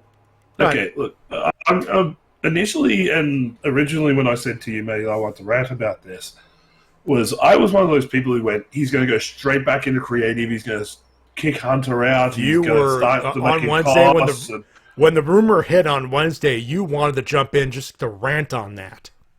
Yeah, I just wanted to rip into that, but after the last couple of days, I've sat back, I've read everything, I've read the statements, I've read the reports, I've read the even the legal documents have actually been released stating that Vince McMahon is only coming back as the head of the board. He's only coming back to be a decision maker on the business side. So if you accept it at face value and actually trust Vince, most of us wrestling fans are still going to hit this. But yep. If you look at it from so on the wrestling side, you're still going, the minute the creative trips up, everyone on Twitter and social media is going to say, get the old fuck out of here. We want our Triple H wrestling back. They said that. That's why Charlotte won the belt last week, and there was something else that and happened it wasn't on like Raw or something that was a really bad booking decision. Everybody's like, "Oh, Vince is back in creative." He's not. He's not. He literally came back this Friday. Like the papers were signed this Friday officially. This is Triple H's goof up. Yeah. But from now on, you'll have get the old fuck out of here. Is what I was trying to get here. But people have to understand that Triple H is not the shiny golden god that they make him out to be. He's human. He is fallible. He is human. He's going to be prone to the same mistakes that every other booker and writer in the wrestling business the world over is going to happen. And he's going to make mistakes. Some of his stuff's not going to make sense, or it's not going to be worth doing on the time. It's not going to be what the fans want at the time. No. And it's going to happen. But turning around and going, oh, well, Vince is back in creative already. No, he's not. I'm sorry. Yet. People need not to, yet. For you conspiracy theories, not yet. We'll throw yet for now. But yeah, I'm with you on this one. because I've been saying it ever since Triple H I've been saying this ever since Triple H took over. This is a rebuild, and rebuilds do not take 6 months. These take years. And I think from what I'm reading from one of those, from a lot of those public things and a lot of the statements, it sounds like at least on the surface that Vince understands that this is not his creative baby anymore, and he's legitimately, hey, I'm going to let my daughter and my son-in-law do their thing. They're doing okay. Yeah, like this is the thing with the shows at the moment. Raw and SmackDown are technically in a holding pattern. Yeah. You have the same guys sitting at the top of the card doing the same things over and over. Why? Because Triple H is more concerned about the next generation. That's why NXT is what it is, and has always been about building the next generation of superstars. He's more concentrated on getting his group up so he can start letting the other guys retire, because like a lot of these guys that are in their main events at the moment, they're starting to push, 40, 50 in some cases. That's why you got 50. So it's time to start getting a lot of those guys out of the main event scene and start bringing in a whole new generation. That's why you that's still where got Triple H succeeds. Yeah, that's why you got guys. That's why you have guys like Gargano, the Karrion Kross, for better or worse on that one. That's your pick. That's why he's keeping around Drew McIntyre, because he could still be around for a couple of years. He's not that old yet. You still got, and of course, Braun Breaker is holding things down on NXT. For better or worse, he's still one of the better parts of the show, actually. That's why he's bringing in all these people, because eventually they're going to have to help the younger crew and build up that younger crew. Like I said, rebuild. That's exactly what it is. And that's why Triple H brought back a lot of the guys that were released under the McMahon era. He needed them. Because a lot of the guys there are going to be either your holdovers or your midpoint guys that you can push up a card while still cultivating that full next generation push, which we haven't had a full generation push since 2002. He's rebuilding the core. He's got to have his core of main eventers, and then he's got to have a deep roster of people in case that core, members of that core have to go out for injury or whatever. Exactly. And like I said, 2002 was the last time we saw this. That was the class that had guys like Batista, John Cena, Randy Orton, Brock Lesnar, guys that are now considered legends at the top of the game. And most of them are gone. Yeah, and that's by and large. Most of them are now gone because they paved the guys for guys like Seth and Roman Reigns and Drew McIntyre and stuff like that. Now it's those guys' turn to start moving out of the spotlight and start bringing in the next level of guys. Now, with if McMahon comes back, okay, if he comes back in the creative, we can probably kiss that all bye-bye. Yeah. Because that's not the way Vince works. He's got a very different mindset. He's still very old school, territorial, almost Carney-like in a way, where he prefers these big guys, he prefers these big muscle-bound guys. He sees it as the old P.T. Barnum attraction. And the way he's been booking the last couple of years, at least the last 2 to 5 years, depending, very schizophrenic. Very, if it's not working now, it's not going to work later, so fuck you, we're going to put it with a tried and true, which can't stick around longer than a couple of weeks. And it's again, more of a holding pattern. Yeah, but all that aside, like, personally, I don't see McMahon stepping back into the creative chair anytime soon. To be honest, once the TV right deals have been secured, Vince actually loses one of his biggest playing cards that he could have used to get back into control. So this is where we morph from the wrestling side of the thing into the business side of the thing. But before we do that, sorry guys, Matty and I have left you guys out of the conversation. Would you like? Sorry, yeah. If you guys want to throw in your 2 cents there. The one thing that does worry me is that once this sale is completed, we might end up in a WCW-like situation. Once WWE is now owned by a corporate entity. That goes into the business side of things, actually. So, yeah, go ahead. Yeah, so, like, the whole reason WCW went under more than anything else is because they were owned by Turner Media, and once Turner Media saw no further use for them, they just pulled the plug and sold it off to the first bidder.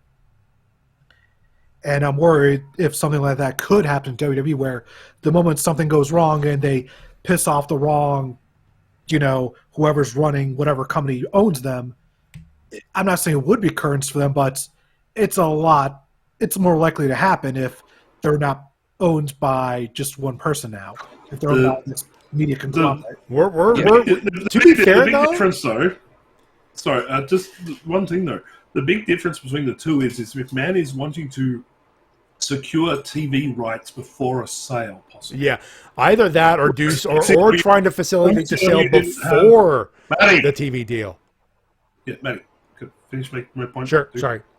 The difference being was WCW didn't have a TV deal. That's why it went for so cheap, and that's why it sold off to the first person who wanted to buy it. Because without those TV rights, wrestling is not going to be worth as much. No. So Vince knows in order to maximize his sell-off, he needs to get those TV deals secured. Or maybe entice the buyer, saying, hey, maybe a new owner could entice the TV deals to go even higher. That they could be doing for the TV. They could be doing the sale before the TV deal happens. So this is mid-2023, right? I would also hope they do the TV deal first, just to... Yeah, I'd be in favor of doing that first, too. But we're skipping ahead a few levels there, because who would buy it? Like, there's someone at CNBC had a list of people, and people that have on Facebook have compiled the list of potential rumored buyers. I mean, if you look at Comcast, which owns NBC Universal, they own the rights to Peacock, which is what WWE Network is on right now. Fox, Friday Night SmackDown, though God help you if that happens, and it's not as likely. Guys who own Paramount Plus, Warner Bros. Discovery, and that's not going to happen. Netflix, Amazon, Endeavor, and of course the Saudi Arabian government. If that's the darkest timeline if that fucking happens.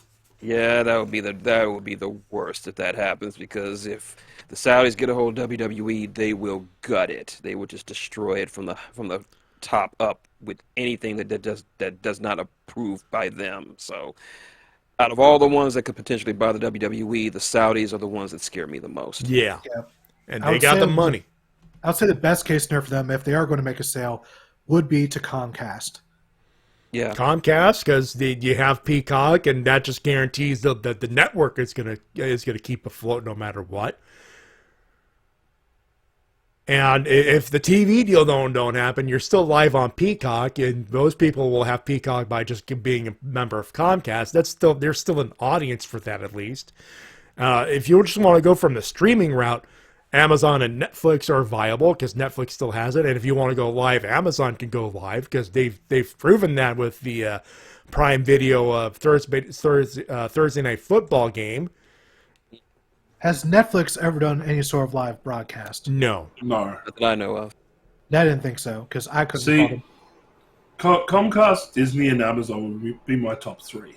Yeah, Disney could... They've got the money, they've got the infrastructure, and they've got the experience. They got the experience, infrastructure. And if they can implement something with Disney Plus that could go live for Raw and SmackDown, if they so choose to do so. I can only imagine, just imagine the corporate synergy of WWE, Star Wars, Marvel, Kingdom Hearts. And you can make the joke every time something has a bad booking decision. If Disney buys them, you can literally make the joke where, what kind of Mickey Mouse organization would book that shit? Oh wait, so there would be that joke. But that's the other thing, though. You don't have to exclusively do it through Disney, because Disney. You got to remember that Disney owns ESPN. They do. That's very true. So they can put it on ESPN if they want to. Keep it a completely separate entity. Which, wrestling back on ESPN, if you're an old school fan, back in the AWA days, that's something to consider. And they have ESPN Plus as well. Or if you're a WCW fan, remember when WCW Nitro in '95 used to come out of Disney? Oh yeah, Disney MGM, yeah. Just what I need, the mental image of Stephen A. Smith reviewing Raw. And I watched the bullshit. That's why I was lost. I was rooting for him. That was bullshit. Oh no, guys! You guys are missing the best joke. Doesn't Charles Barkley and Shaq on a show on ESPN up there? No, Shaq I think is on TNT. With This pains me to say this. I'm a fan of Roman Reigns. We have shared many tender kisses. But there's no way that Sami Zayn belongs anywhere near the bloodline. No, you guys are missing the best joke. If Disney happens to pony up, they're the winners. They get WWE. They get the IP and all that stuff. ESPN. Get Stephen A. Smith on Raw next to Matt Riddle. Stay off the weed. I think that weed is the least of his problems at this point. Yeah, obviously. But you get the joke, though. No, but the good thing is, if you put Disney in charge, you could bring back the guest GM spot, and the Muppets can return. That was the best episode ever. The Muppets were among the better guest hosts. Second best next to Bob Barker, threatening to get Chris Jericho over his knee. Chris, don't make me come down there, Chris. Your Bob Barker needs some work, bud. Flipper guys with J.K. Simmons commentating a wrestling match. Oh my God! Get me pictures of Sami Zayn. No, I tell you, this Roman Reigns is a son of a bitch, but still not as much of a menace as that damn Spider-Man. No, Cave Johnson. Unfortunately, that's a completely true. That's a whole different rights issue right there. Oh, now, Cole, we need to talk about the real issue. How come we got our match in the ring, but I still don't see any pictures of Spider-Man in front of me? You can see the fun we could have with this. It's also, you can hear it. If Disney does buy it, then that means John Cena to Kingdom Hearts confirmed. Oh, I want to see that in Kingdom Hearts 4 now. Oh, I got something even better. Since William Regal's back, William Regal in Kingdom Hearts 4 as a Princess of the Heart. Oh, God. And he'd do it, too. He would fucking do it, too. Oh, Kingdom Hearts 4. Here's your gimmick. William Regal walks in the princess costume. Screams out, "War Games!" War Games! Oh my God! Can you just imagine like a whole WWE world in Kingdom Hearts? Dolph Ziggler's like is heartless because he's a fucking jobber now. You know for a fact that if Disney buys the WWE and does that deal with Square Enix, Xavier Woods' head is going to explode. Yeah, he is. He's going to open up a stream for up, up, down, down. He's going to be on the floor, mouth foaming, just out of excitement. Oh, we forgot the one thing, guys. We could have done with this. Kingdom Hearts 4 opens up. Met Sora, Donald, Goofy. Next thing you know, William Regal, Princess of the Heart. Like, Sora, duck with a scepter, dog with a shield. You're looking ravishing today. Oh no! You look like you're just a nice little sea salt ice cream. I just want to let you melt all over me, and I want to eat you up. Disney Plus, then, now, forever. Oh God! So yeah, and we didn't even touch the Marvel shit, folks. We're just going with one IP. Yeah. So, anyways, hopefully, hoping for the best with WWE with Vince returning, but preparing for the worst, I think, is the best way we can summarize our feelings. Yep. Basically, if he's coming in for a sale, good on him. He's gonna become a literal billionaire again. Yeah, he's the Solid Monster. I think brought up like the business side of it. He's gonna sell if he's not involved, he's not on the board. He doesn't get the money for the sale. So I think he's just there. Hey, bring me back in. I'll help out with the sale. I'll get my money and get the fuck out of here. That's the best case scenario. And then he'll buy the NWA and makes them a contender for WWE. Just make sure that Bros Clay isn't NWA champion anymore. Get it off of him now. Please. You know, he'll go back to being the Funkasaurus. We all know this. Yeah. And then Extreme, what if Xbox bought WWE? Or what if Microsoft bought WWE? DXbox. Spelled DXBOX. Yeah. Literally. Yeah. However, it's a good pun. To be honest, I wouldn't actually put Sony out of the conversation either. They could be. Sony They know streaming infrastructure. They do. They have the money to buy a company like that. They do. Or ballpark here, Nintendo. Oh, and then just actually type that in as well. I would actually say Nintendo would be more likely to buy New Japan or Pro Wrestling Noah than to be honest. They got the money to buy either or, at least. Yeah. And also the thing is, Nintendo is also a very Japanese-oriented company, at least back in their headquarters. So if they do it, you know what that means, right? What? Can we get Mario on commentary? Mario on commentary, and for color, Koopa Coot. Yes! Oh, for fuck's sake, Shin. Here we go again. Here the fuck we go. The revival of Gorilla Monsoon and Bobby Heenan right there. Yeah, they sure are killing it in the ring, Mario. Just like you know all about killing, wouldn't you, you fat, ugly murderer? Hey, when do you stop? Yeah, I won't stop, just like Bowser won't stop laying it into Peach. Hey, don't you talk about a peach. Or else I stick my foot straight up your ass, eh? Woo! Well, something hard is gonna go up Peach's ass, and it's not gonna be you, Mario. That's for true. Michael Cole in the background, getting an aneurysm, trying to get control back, but failing miserably. All right, getting things back on track with the good old Listo news. Oh, do we have to? I want to do Kingdom Hearts WWE crossovers now. We could be doing this all night, but unfortunately, we must move on. Damn it. So, Wrestling Observer newsletter noted that in the recent days, CM Punk has become more open to a return to AEW. I have already said what needs to happen if and when that thing happens.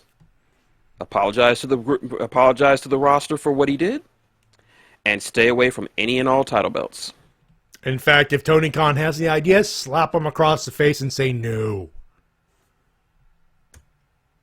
Oh, it depends on how things go, but I wouldn't be opposed to it, especially if it makes for good television. Yeah. Unfortunately, a Punk return would do wonders for AEW, at least in terms of like getting a bit of word out there, a bit of hype. But if he comes back, that roster is going to demoralize something shocking. Yeah, the business side, yeah, you could say it makes sense. I'm like, no, the damage is done. He's poison. He's cancer. He's toxic.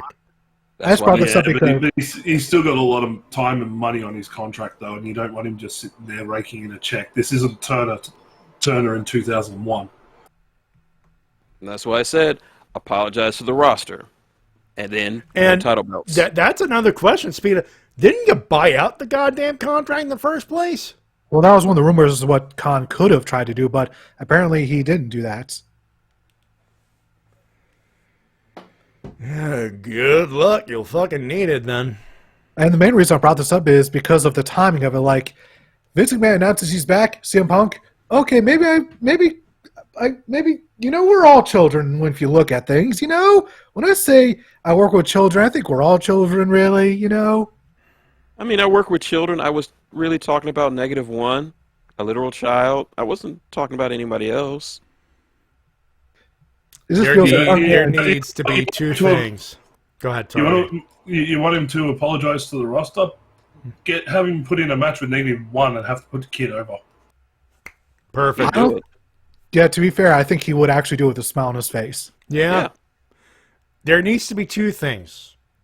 The apology to the roster. The promo, obviously, explaining the what the fuck happened. But the other thing, a public apology for what the fuck he did, burying the goddamn company after becoming its world champion for the second time. And You know I'm what? curious if it does happen, what's the crowd reaction going to be like? Yeah, of course Chicago's going to welcome CM Punk because it's Chicago. But what about New York? What about Los Angeles? What about Toronto? If you want him to, hey, you got the right idea, Mace. Have him job out to somebody. Have him job out to the factory. No. Do not put over the factory. No. You're right, Shin. You are absolutely right. In fact, the person God that should damn pin it. him should be none other than Aaron Solo. With a blow pop in his mouth. That's Nick Camarado. That's Camarado, yeah. Who cares? It's the factory. I don't remember their names. Have Action Andretti go over him. Actually, yeah. That could Action actually Andretti work. versus CM Punk, yeah. Let's go, Action! Hell yeah. Like He gets on a a win on a versus non-joke CM Punk. situation, I'm with you, Mace. Yeah, Action Andretti. All right, moving on to our next item. According to Fightful.com, WWE are interested in both Tama Tonga and Hikuleo. No. Bad idea. Bad idea. The microphones in New Japan are sensitive enough to pick up those guys swearing on television. Could you imagine how they, like... No. I You can- do that 25 seconds left on their matches, man. Like, no. Listen, I said Tama Tonga and Hikuleo, not Tangaloa. I could still imagine, like back in the day, like the New Japan is for kids videos, but AEW is for kids. I could see Hikuleo going to the Fed, not Tama. To be fair, Tama is up there in age. Yeah, and it's obvious if he wanted to, he would have done so long ago. But to be fair, he chose wisely. Yeah. Hikuleo, yeah, I can see him going over. Is he related to Roman Reigns in some way? Nope. No, they're Tongans. Tongans. Yeah, Tama is the son of King Haku. Oh, God, he's not going. Haku won't let him. Nope. Though I don't think we have to worry about Tama or Hiku wanting to go to the Fed. I don't think they have any interest, even with Triple H at the helm. If Tama goes to the Fed, Haku will be in charge of his booking, and he'll win all the belts. Hey, there is the idea of God, the tag team gorillas facing the Usos, and that's an intriguing dream match right there. Intriguing dream match, but again, 25 seconds delay. Very true. Very true. No, the match would go 25 seconds because the God would have their dad in their corner, and the Usos wouldn't want to piss him off. All right, Tama, pin me. Please pin me. He's making very angry faces. Tribal Chief tried to go in, and he realized, oh shit, if I interfere, I start a war with the Tongans. Never mind. Not just war with the Tongans, war with the Tongan. He is his own army. Yeah, he is his own army, but he would bring an army with him just in case, Back up. Hey, King Haku, there's only one king in this company. Who is it? It's you, sir. You may have the sheep. I acknowledge you, sir.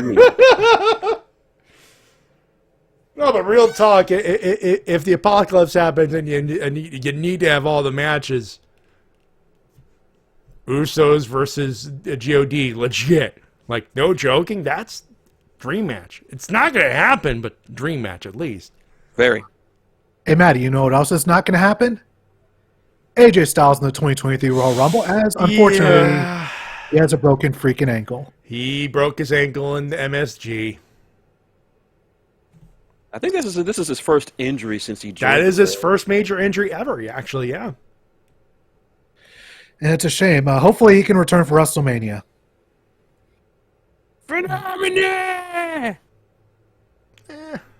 Just, We'll see. We'll see. Just a shame because Royal Rumble without him is definitely going to be lacking at least a little star power. And now on to the favorite part of the show for Matty, Shin, and myself, the Wrestling Games Grand Prix.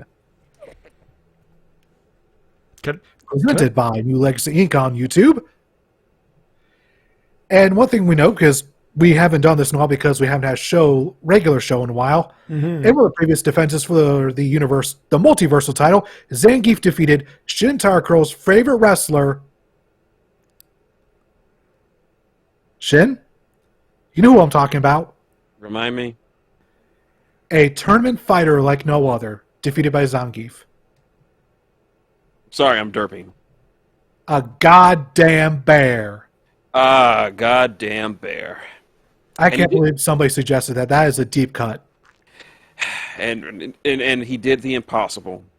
He power bombed a goddamn bear. No, For those unaware, there's like this entire Fire Pro League, and a goddamn bear was borderline undefeatable. So just seeing this just put a whole smile on my face. I'm just like, Shin must be shitting his pants right now. Actually, I voted for Big Bear from the Pulse League, but I can approve of a goddamn bear. Maybe next time. But for this one, Zangief won 101 with King from Tekken in Fire Pro Wrestling World. That was a great match. I was rooting for King because he's my main in Tekken.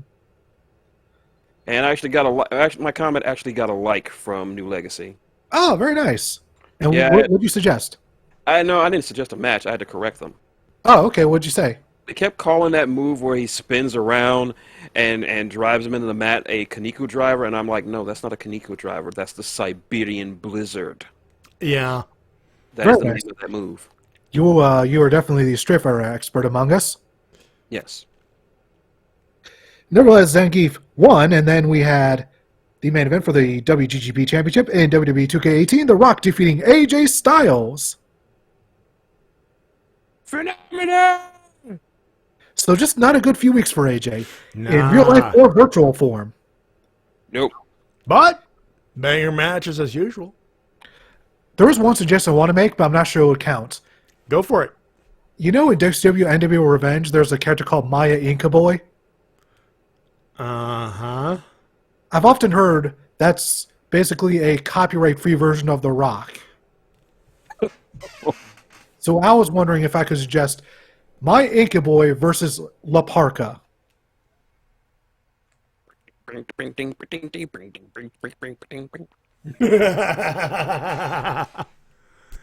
Well, it's nothing stopping you from suggesting it.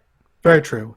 Anyways, moving on now to AEW Dynamite from Seattle, Washington, where they debuted their new set, which got rid of the tunnels, which initially I was bummed with. However, upon seeing how the entrances look with the new stage, it's amazing. It doesn't look like much, but at first it looks like a bunch of LED boards, but oh my god, it is gorgeous during It's all entrances. in execution, and the way they utilize the different boards to display different things and have it all coordinate together is nothing short of stunning.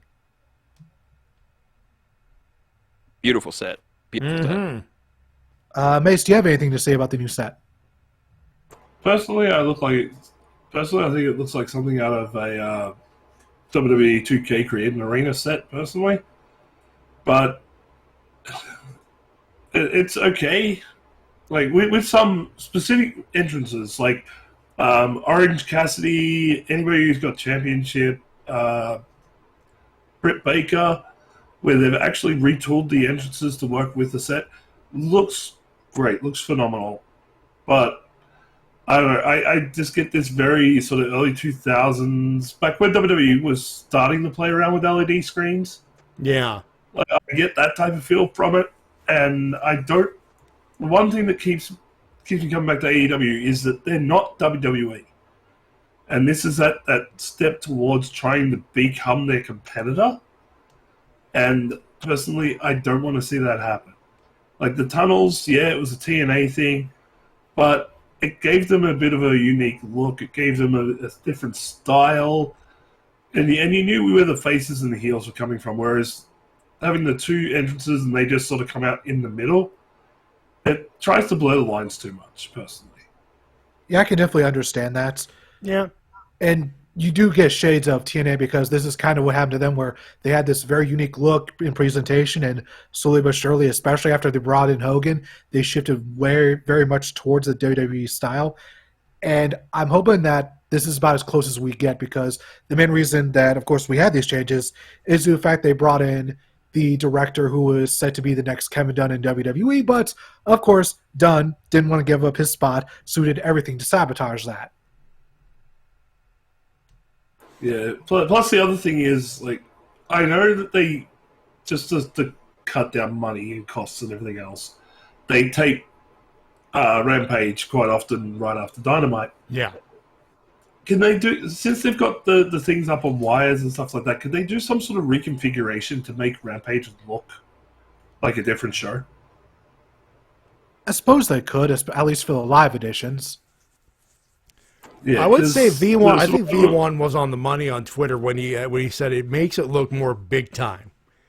I think that was part of what they were trying to do. There was a lot of positive with the negative, is what I'm trying to say here. There's still some negative. It still looks, yeah, but you know. I will say they definitely use their screens more effectively than WWE, who my biggest problem with their entrance videos is that oftentimes it'll just be plain text on a background.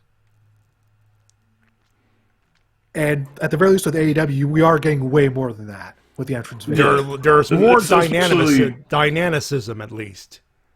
Especially with the champions. Yeah. Like having the belts displayed at the entrance sides, at least then you know this is the champion that's coming out. And then you got things like Orange Cassidy's entrance, which is such one of the most simple videos on the planet, but works so well with a multi-screen set because, like, even on his own video, it says display cool promo package here or something along those lines, and it pops up on all the different screens. It's like they almost had this as a placeholder for him, and he's just like, that'll do. Yeah, that's the great comparison, because in the old videos you would barely see the screens, but the videos would show what you see on the screens now. But now with the multiple screens and multiple screen setup, each screen rotates something different, and you see everything. Yeah, I just love how each wrestler's entrance video actually tells you something about the character as they're entering, which is something WWE used to be so good at doing. Like the Stone Cold Steve Austin entrance video had this grainy, gritty feel to it. And you also had The Rock's entrance video, which had this Hollywood style to it, which would be very apropos as he ended up becoming a Hollywood star. So kind of weird way of telling their own future in a way. And everybody just had these different entrance videos, which correlate something about their character as to now in WWE, you very rarely get that, which is so annoying to me as someone who loves entrance videos. The current WWE set is just absolutely terrible. It's a fucking giant screen is what it is. Yeah, it doesn't even look that great. TNA tried a similar thing and it failed horribly, so I don't know why WWE thought they could make it work. But yeah, I prefer a set looking like a set where it's something of the era. Like, I know we're in the digital age and everything else, but not everything has to be an LED screen. I'm just hoping I'm hoping that when it comes to their pay-per-views, they can start to bust out some interesting looking themes to them to make them stand out. Yeah, they're still reconfiguring a lot of the videos for that new setup in AEW. So once they get around to sort of retooling everybody's entrance to work with those screens, yeah, there's a good chance that you're going to see more of the character's personality come out through those videos than what you previously were seeing with the smaller video screens that they had previously. All right, kick off the show. We had Jericho and Starks put on an absolute banger. Oh, yeah. A casual banger to start the new era. You did it wrong. Oh, yeah. Ricky Starks, or Pretty Ricky, they call him. Pretty Ricky, what they call him. First note here says, remake Golden Sun, you coward sign. So the video game streak keeps going? Yep, as someone who's played a bit of Golden Sun, I agree. Please, do something with that. Good luck. And this crowd is red hot, not only for Starks, as I noted here in this note, but turns out for the whole night they're red hot. Seattle and Portland as well for Rampage. We'll get to that, of course. This week for AEW, Hot Crowd Central. And much to my surprise, Ricky Starks hits a spear and pins Jericho clean as a whistle. Yep. He gets beaten up for it, though. Oh yeah, there's Jericho Appreciation Society attack afterwards. Action Andre tries to make the save, but gets beaten up for his trouble, and then Hager powerbombs Stark off the apron through a table on the outside. And then goes back to the back to be with his one true love. A less hairy Wardlow. Yes. Poor Wardlow. So, was anybody else expecting another, like a big debut or something? After Andretti came out and he got beat down, like was anybody waiting for a big save moment? I was kind of expecting something. I don't know if it was a debut, but I was expecting someone else to jump in there. Yeah, usually like wrestling psychology has taught us over the decades that whenever we see a beatdown like this, we're expecting somebody to make the save for the baby faces. But I'm guessing they just wanted to get some heat for the JAS, which I don't really think they needed too much because they had a whole year of heat in 2022. I think they could have taken a few licks and not gotten their heat back and still done fairly well for themselves. So the beatdown was a bit unnecessary, but I guess they just really want to make sure the heat stays on them, I guess. Mostly for Jericho, since this is, 3 in a row for him. Yeah, but this is Chris Jericho. He can take like 10 losses in a row and still be fine. Yeah. Following that, we got a nice promo from Hangman Page where he will knock Mox's dick in the dirt. So we have Hangman saying he's going to knock his dick in the dirt, and we have Jon Moxley saying he's going to gargle Hangman's piss. Yes, he did say that. That was MJF, folks, for those keeping track. These two are just fucking around. Nope, that was Moxley. He says, Hangman. That was MJF doing a Mox impression, for God's sake. So let's not twist each other's words here. You think you're so tough, Hangman? How about I gargle your piss? Hey, Hangman brought See what I have to handle with, Mase? It's every week with these two. Hangman brought Dix into this. He has to deal with the consequences. And those consequences include gargling a lot of piss. God damn it. All right, so not only are we a problem, but so are microphones, apparently, as Mox suffered some bad technical difficulties. However, the one thing to note is, even though the crowd couldn't hear him, we could, so we heard all of the swearing. Including a few choice F-bombs. Not even... So much for that Warner edict of, please stop swearing on TV show, please. When it comes to Moxley, you can only do so much, I suppose, and... Yeah. I just love the fact that 1 week into the new year, already 2 F-bombs. Love it. Oh, brilliant. I love it. However, as soon as Mox was finally able to speak, he delivered one hell of a promo, I have to say. Mm-hmm. Yes, as he is wont to do. And Hangman had a nice rebuttal, saying the whole reason he's mad at Mox isn't for knocking him out, is for making a joke out of it. For making fun of it. Yep, for thinking that, oh, you knocked me out. You think that's one big joke. And so now we got some real heated rivalry here. The two really want to fight each other, but they know they can't because they want a sanctioned match for next week. Then we got a nice Joe and Darby hype package to get us ready for our main event. But before that, we got ourselves a tag team title match, players, as the Acclaimed battled Lethal and Jarrett. And in the opening moments of the match, Platinum Max hit a few of Kurt Angle's signature moves and taunts. I gotta say, again, just to piss off Karen Jarrett. Also, I gotta say, their mashup theme song, it slaps. Yeah, I prefer Jarrett's solo theme personally. The mashup isn't really jiving with me, honestly. Does with me. Anything to improve on that shit. I just love Jarrett's original theme. The wee-wah-wee-wah-wee. Love it. I do love how they end up doing the finish where it looks like Lethal and Jarrett were going to win the tag team titles, but because referees were already in the vicinity, Aubrey Edwards was able to see the cheating and reverse the decision. For once, this type of finish makes sense. It's not a referee coming all the way out from the other side of the arena to reverse the decision. This is literally one referee out of a pile of referees trying to get Satnam Singh to leave before he kills everybody. Yeah, and for once they had a referee. It made sense because the referee was already there, already watching the action. She was like, hold on a minute. This is bullshit. Fuck this. Reverses the decision. The match continues. The Acclaim pick up the victory. Great stuff. I got to do this. I'm sorry, but I got to do it. Yeah, I know what, yeah.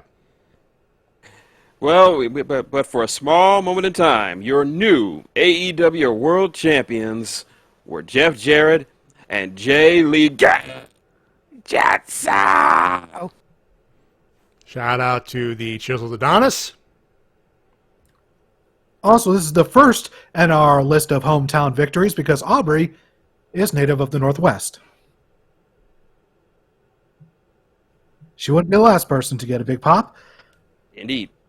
Then we get a nice Hayter and Baker backstage promo where, of course, Baker did all of the talking.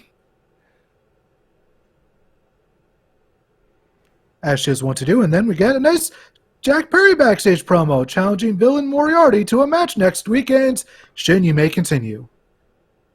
Did somebody say Big Bill Morrissey? Yep. I was talking about Big Bill Morrissey. Know that guy.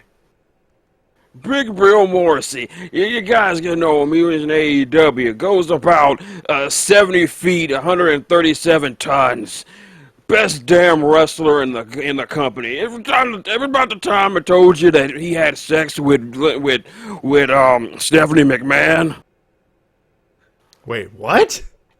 So he goes and he goes to have relations with Stephanie McMahon, and then Triple H comes home.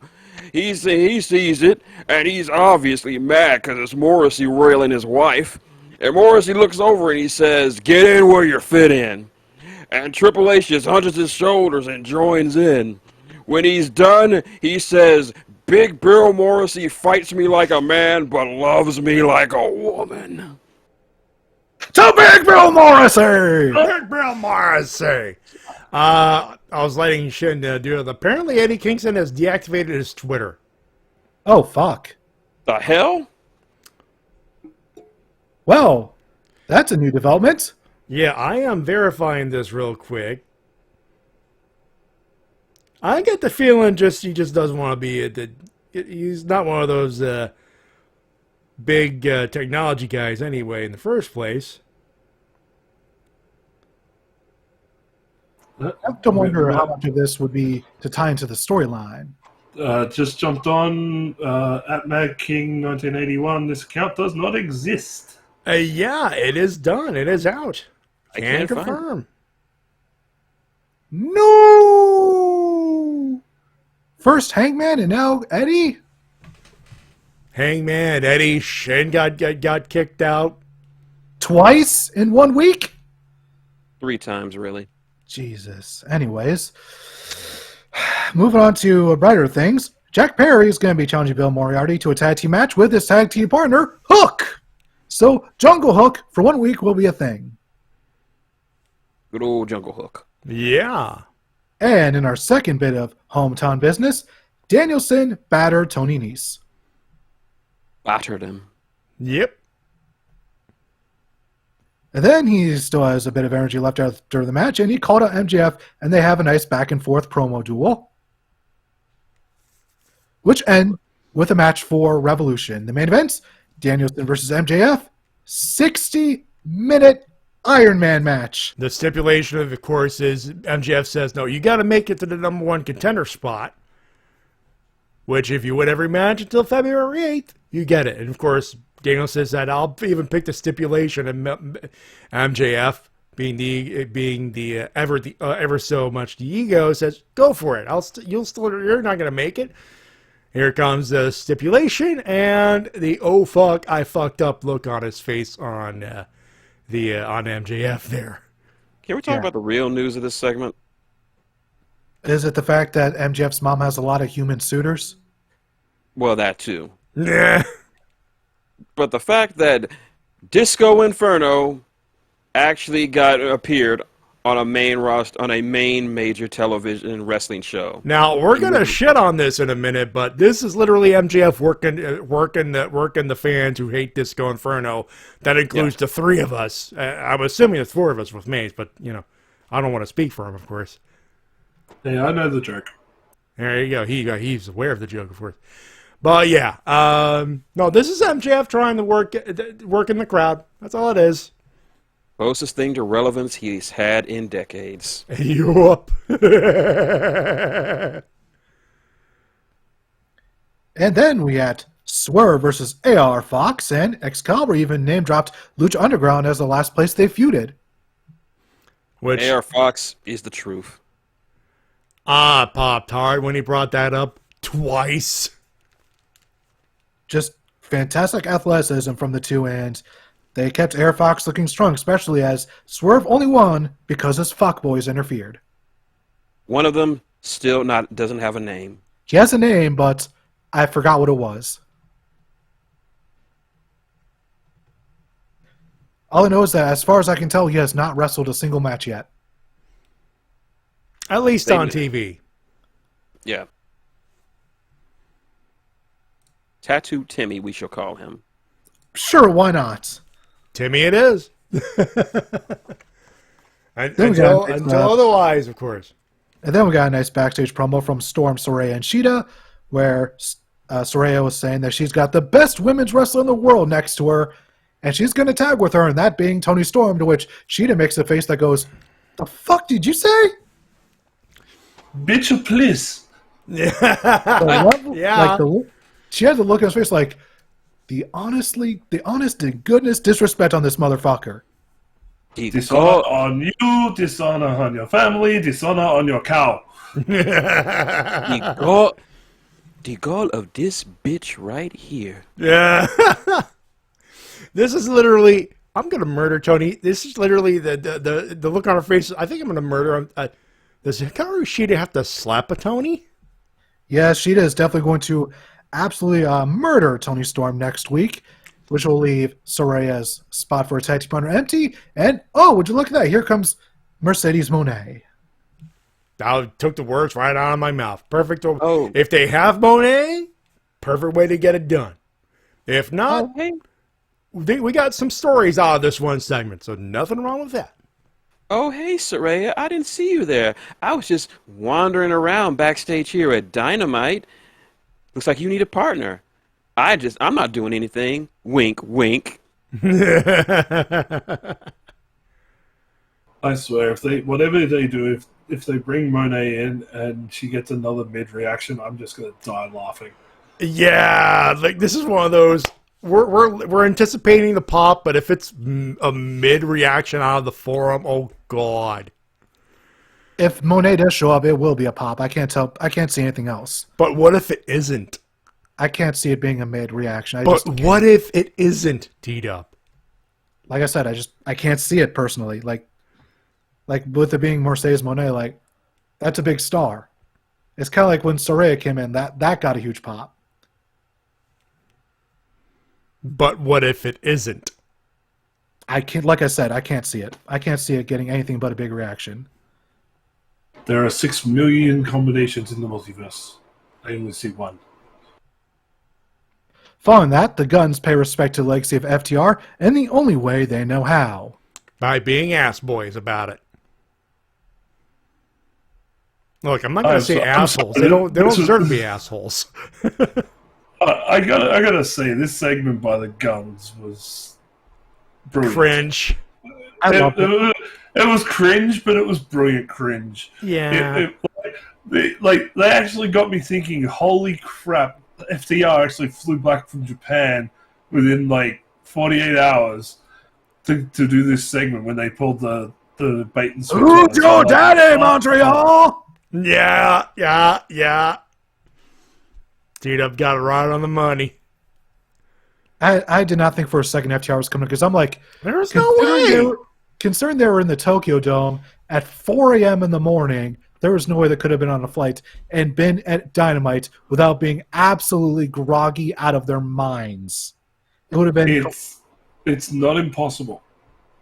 Not impossible, but God impossible. Damn, they would be difficult to sell. As I explained to the guys on our Dynamite call that we do when we watch. Yeah. Again, being around the Australian wrestling business for over 20 years, actually my old man was doing production on a show where the Young Bucks showed up just after they won the IWGP tag belts at Wrestle Kingdom. They won the belts, they jumped straight on a plane and came to Australia for a 3-day tour. Now, it's at least anywhere between 10 to 13 hours from Tokyo to Sydney, Australia. Which, that surprised me, by the way. You don't think it's that long. You don't think it's long, but it's actually quite a bit of a hike. And they did it. They came, they wrestled. They were bright as daisies when they got in. So it's not impossible for people to travel from Japan to the US within a couple of days. It's just straight up difficult. Yeah, depending on who they are, how they sleep on a plane, FDR could have come back wrecked as crap, or they could come back fresh as daisies. So that's why I was actually surprised. I'm like, no way, no, that they would have probably done it. But yeah, I'll give them credit. It was cringe. It was good cringe. Let the feud continue. And by God, FDR are going to wreck these boys when they get them in the ring. Oh, I think we know they're going to do that. I think it's Uncle Dax is going to stretch a motherfucker. Oh, yeah. And it's one of those, I wanted to say, like, it's not impossible to do it, but you would have to have had everything go right. And considering the state of air travel in 2022/2023, you'd be asking for a miracle to pull that off. What is it? Don't fly Southwest at the moment? Yeah, don't fly Southwest, and make sure your plane does not have a delay at all.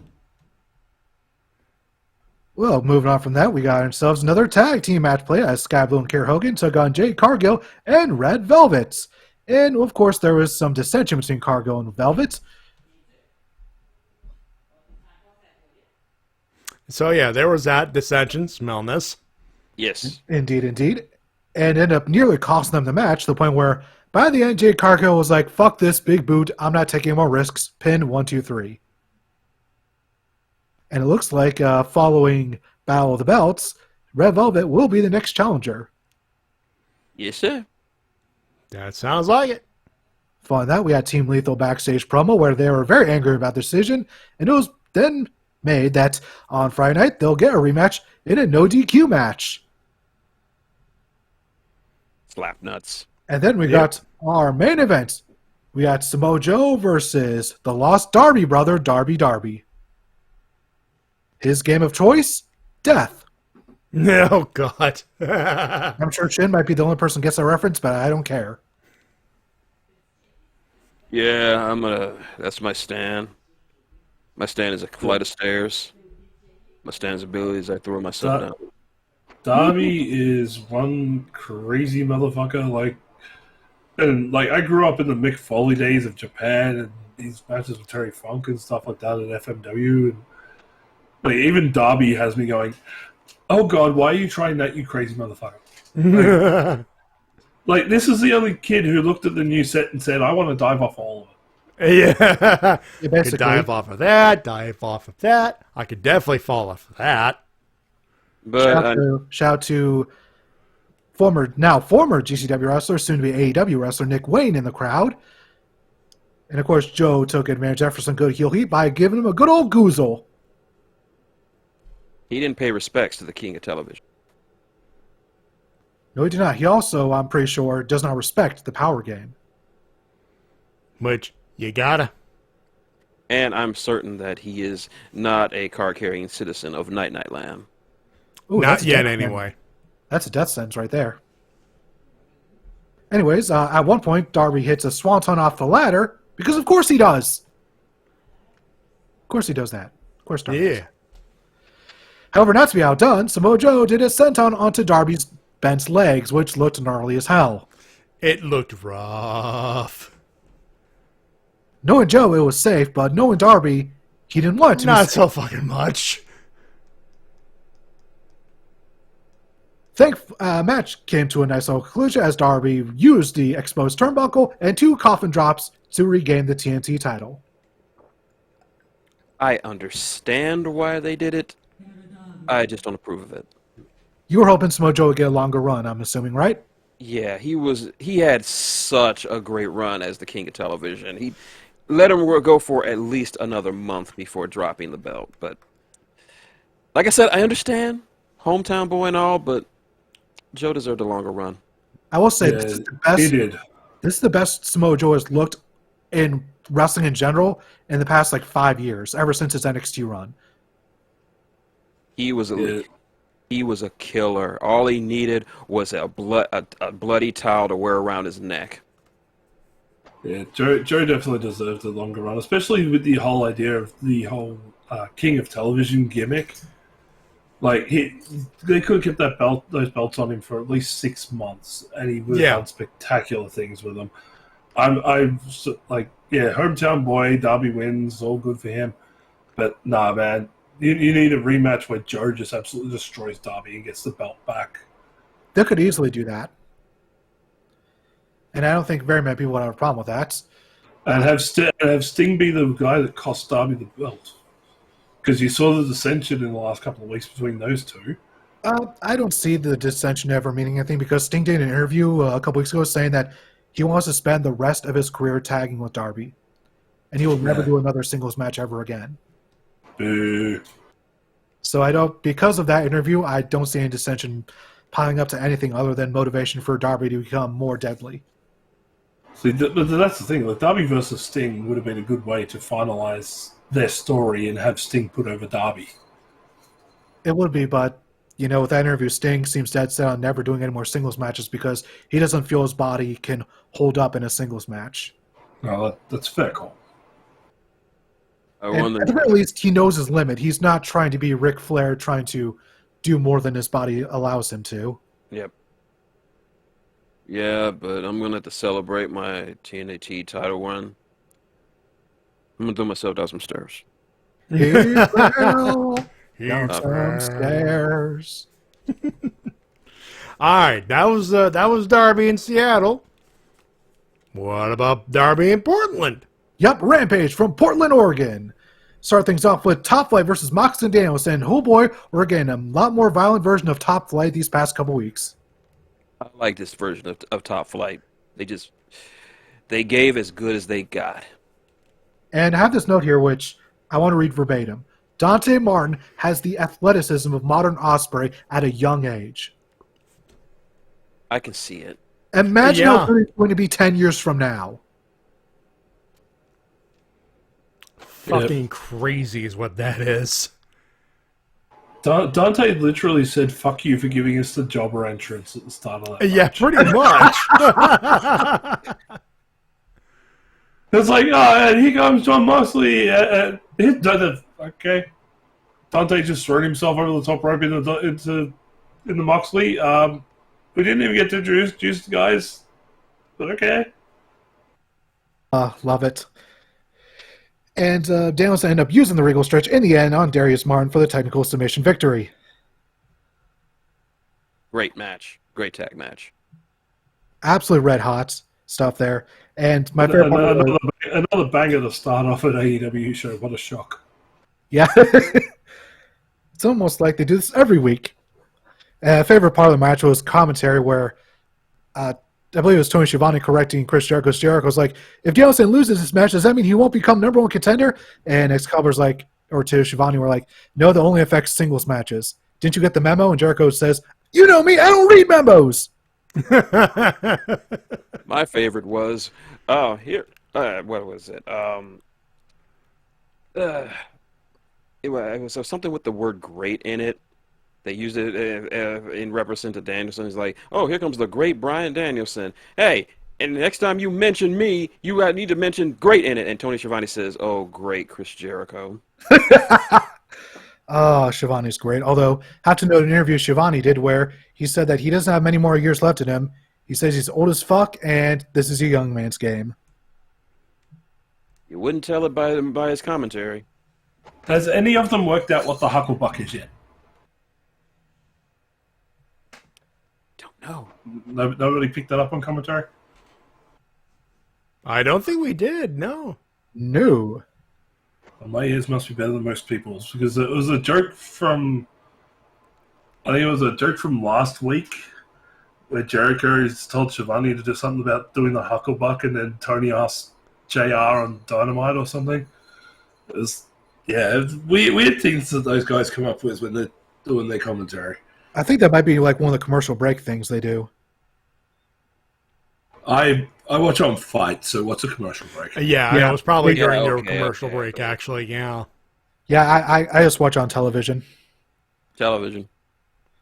Then we get a nice little promo from Hangman where he's got the doctor's notice saying that he's going to be cleared, signs it, and all is well and good. He's going to beat the shit out of Jon Moxley next week.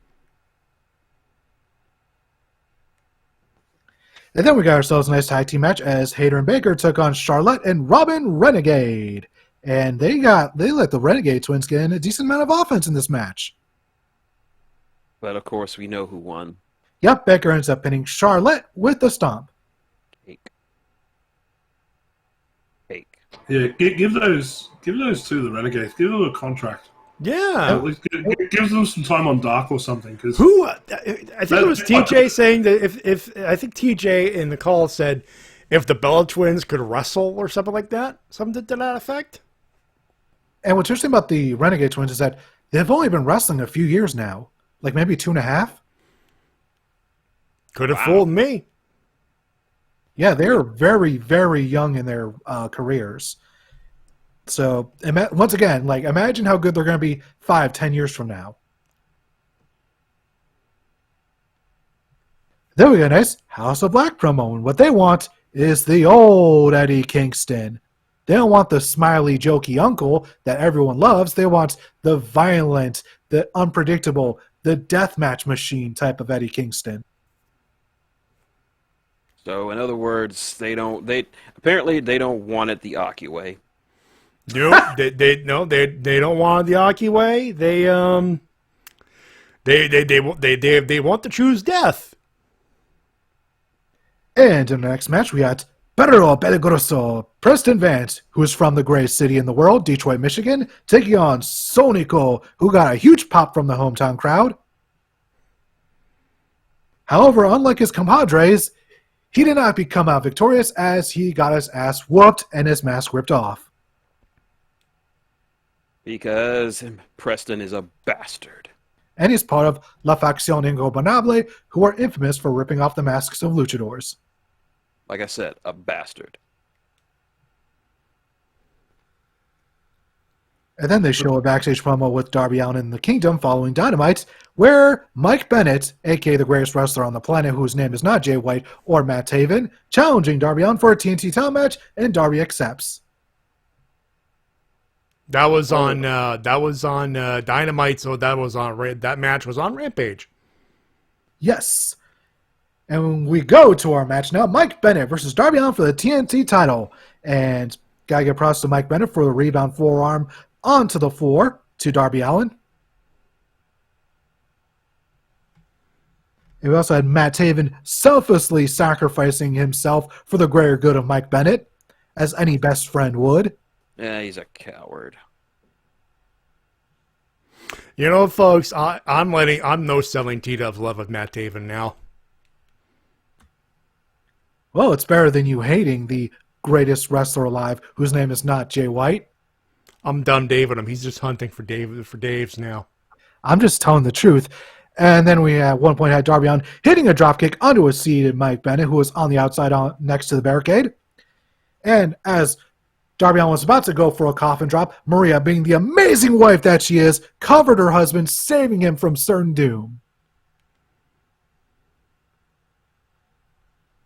And then Darby Allin ended up winning the match with an illegal coffin drop. It was legal, and it was a fun match. How was it illegal? Because Mike Bennett wasn't ready yet. That sounds like a personal problem. Yeah. Mike Bennett wasn't ready to reverse the move into another move. Like I said, that's a personal problem. Had he been ready, he could have done that. He would have hit a whole bunch of more moves in a row. He would have pinned Darby Allin, would have been the TNT champion, but no, Darby had to cheat. He was not ready because he had to carry the suckage that is Matt Taven. One day you'll appreciate Matt Taven for being amazing in every way. He is a gentleman and a scholar. Yeah. And I admit Five Guys is better than Whataburger. Oh, I'm glad you finally come around. Oh, come God, aboard. here we go. Yeah, I could just say I'm just surprised Mike Bennett actually survived the match for once without getting injured. Right? Good for him, by the way. Moving on now to Battle of the Belts numero 5. We start things off with Team Lethal versus the Acclaimed.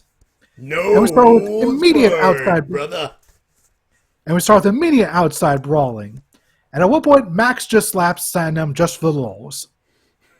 Max just slapped the big dude who could squash watermelons with his legs.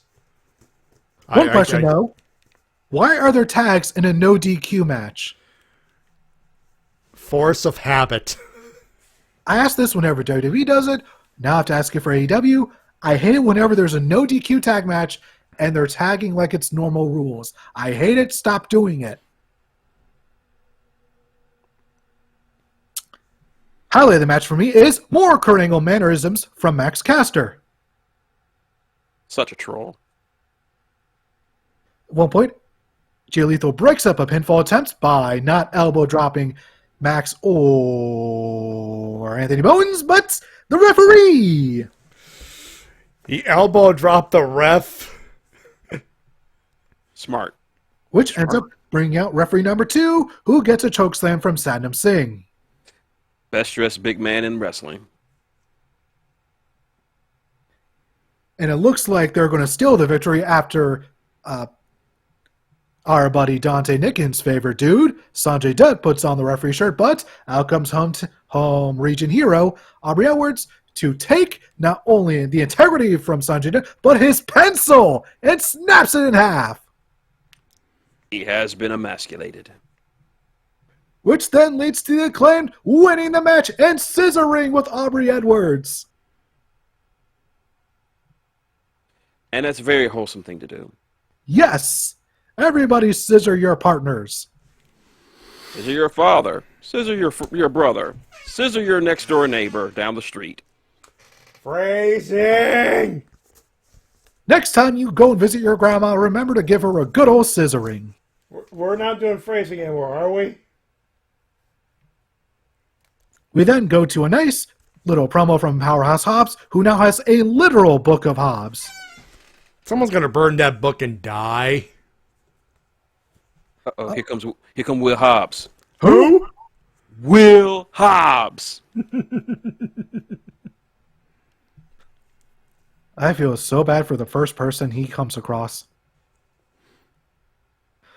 We then get a nice backstage promo with Ortiz and Kingston where they're unsure where their loyalties lie. However, they're still going to challenge the House of Black to a match, which they're finally getting next week. It'd be good. Yeah. Yep, and then we get our semi-main event, Jade Cargill versus Sky Blue for the TBS title. And, oh boy, these two showed up and showed out. And that's why Sky Blue is future ex-wife number 107. Like, I wasn't... Due to these two wrestlers' current inexperience levels, I wasn't expecting too much, but they put together one hell of a match. Whoever helps them put this together, whoever produced it, gold star. Especially that ending sequence. Oh yeah, the reversal after reversal after reversal into a jaded. God damn, that was nice. And of course, Red Velvet was there at ringside, so Jade Cargill versus Red Velvet is an inevitability. Yeah, they're building up to that. And Jade Cargill is currently 48-0, so I'm assuming she's going to beat Red Velvet for 49-0, and I would love it if somebody beat her, causing her to go to 49-1. Missing that important 5-0. Because there's so much story opportunity they can do with that, especially with her meltdown. The only thing is because Jay has been so dominant for so long, who deserves to be that one in 49-1? That is the good question. I've seen some people float around Mercedes Monet if she shows up, possibly if Chris Statlander if she heals up in time.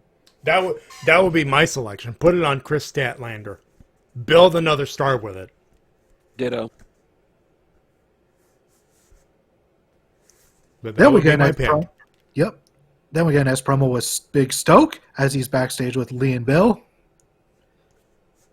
And surprise, surprise, Stokely Hathaway cuts a damn fine promo. Yeah, been a while since we had a good Stokely Hathaway promo. And for the sake of time, because I just looked at the clock, oh, Jesus Christ. Yeah, kind of speed up through these things a bit. Yeah, Big Bill Brass, kick to him. Let's move on. Then we get a nice promo package, hopping up Ruby and Willow versus Ty J in a good old-fashioned street fight. Should be Some fun. good stuffs. Gonna be fun. Also, Willow with a hockey stick. The Canadian approves. Of course you do. All it's missing is the Canadian flag. And By Scott the way, DeMore to anyone at the CRTC who wants to start blocking podcasts, I'm Canadian, assholes. This counts. By the way, the only way to complete the package is if they were attached to a Canadian flag to it. Then it would get Scott DeMore's approval. That would be the one way to do it. Yep. Scott DeMore's too busy beating the shit out of Bully Ray on Impact. Oh, he tried, but yeah, powerbombed through a table for his troubles. Yeah. Now move on to our main event. Kip Sabian versus Orange Cassidy for the All-Atlantic title, and Kip throughout the whole match was playing some mad games. This was hard to watch. And at one point, Butcher and the Blade even took out Danhausen. It looked like OC was all alone. He lost all his friends, but who would save him from Butcher and the Blade but the best friends? The friendship continues! Or an interference of convenience. They weren't out there for him when he won the match. They were out there for Butcher and the Blade. Nevertheless, they did help, and OC wins after 2 straight orange punches to retain the AA title with 1 minute left on the clock before they had to go off the air. And yet, Kip Sabian was laughing at him as he won. Yeah, you might have won, but I took your friends, fucker. So, Pyrrhic victory? We'll see. We will find out. And that is all the news I have for this week in the world of wrestling, unless either of you gentlemen have anything you'd like to bring to the table. I got spit. All right, well, let's do winners and losers. As always, we begin with the losers, and we begin with our buddy Mase. Winners. We start with losers. We always start with losers. Oh, losers? Yeah. Oh, God. The WWE backstage locker room when they heard Vince McMahon coming back. Fair They enough. just all collectively went, ah, shit. Yeah. couldn't help but feel it. Shin, let's do some D-cells along with them losers, huh?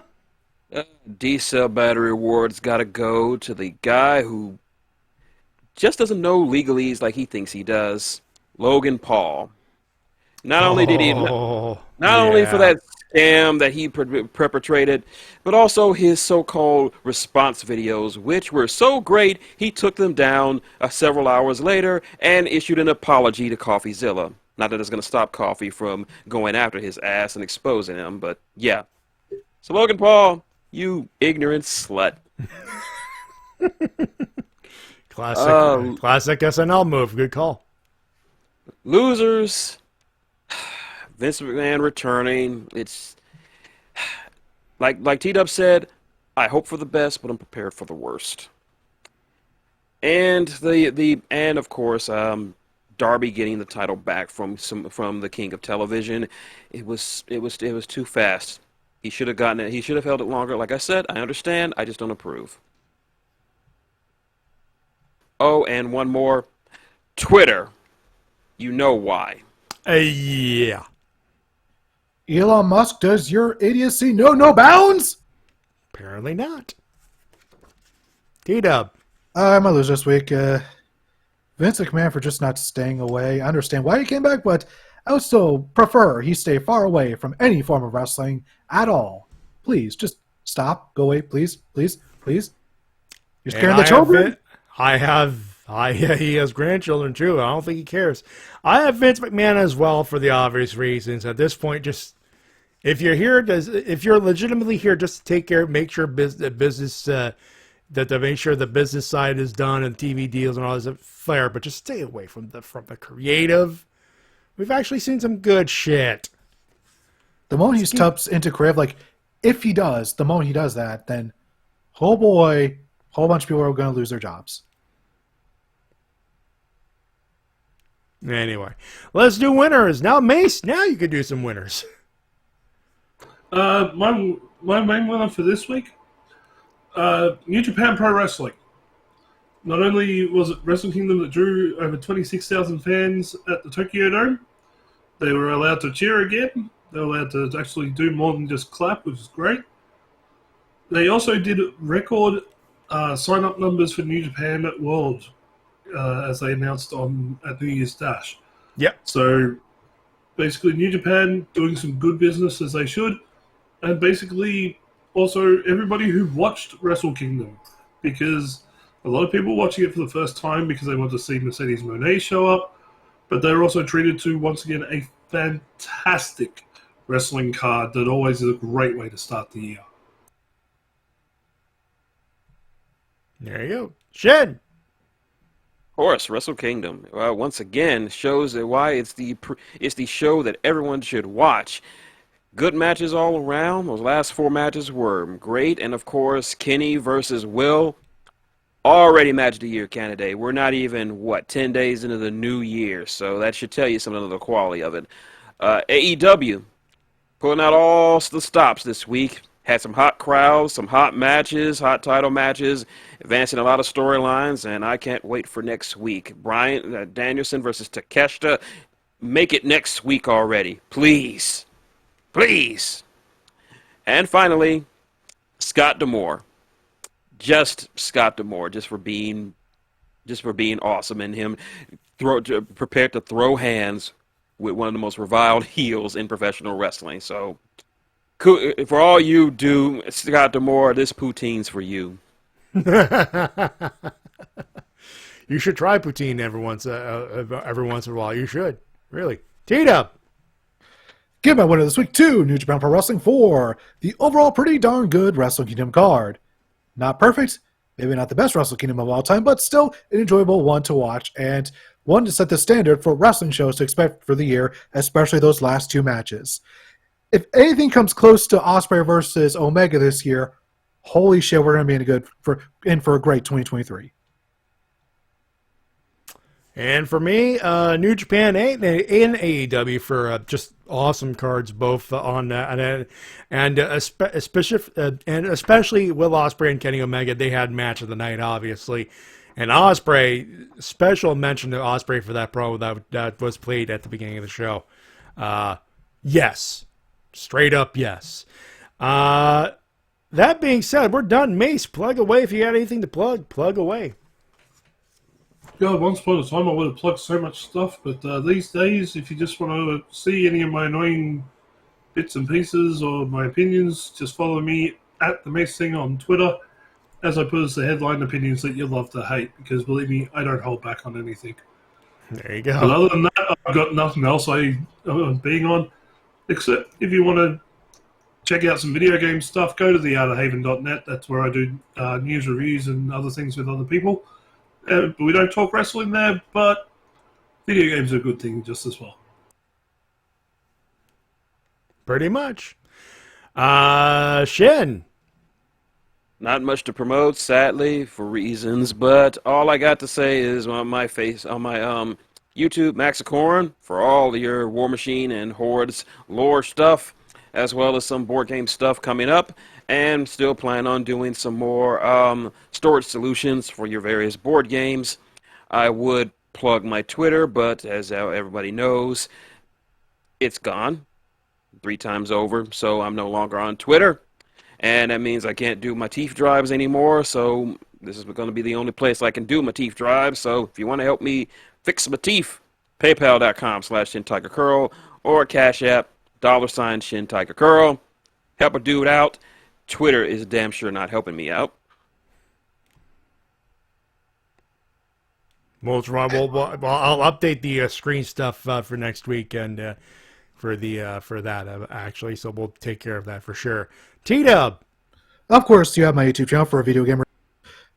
Link for that is now in the Twitch chat. Be sure to check that out at TWK Reviews 6683. That's TWK Reviews 6683 on YouTube. Go check out my video game reviews. Most recently, decided to take a good old look at Portal 2, an absolute master classic. Sweet. And of course, I'm back here on Twitch tomorrow for Toku Riffs Live.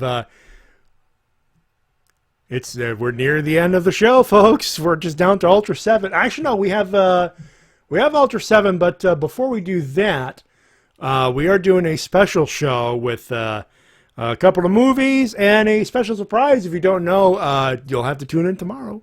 But until then, I'll be back here next Friday, of course. If you want to see T-Dub's latest video just a little bit early, patreon.com/TWK Reviews. My tip jar, paypal.me/MattyJ316. And of course, Shin's tip jar, paypal.me/Shintigercurl. That's correct.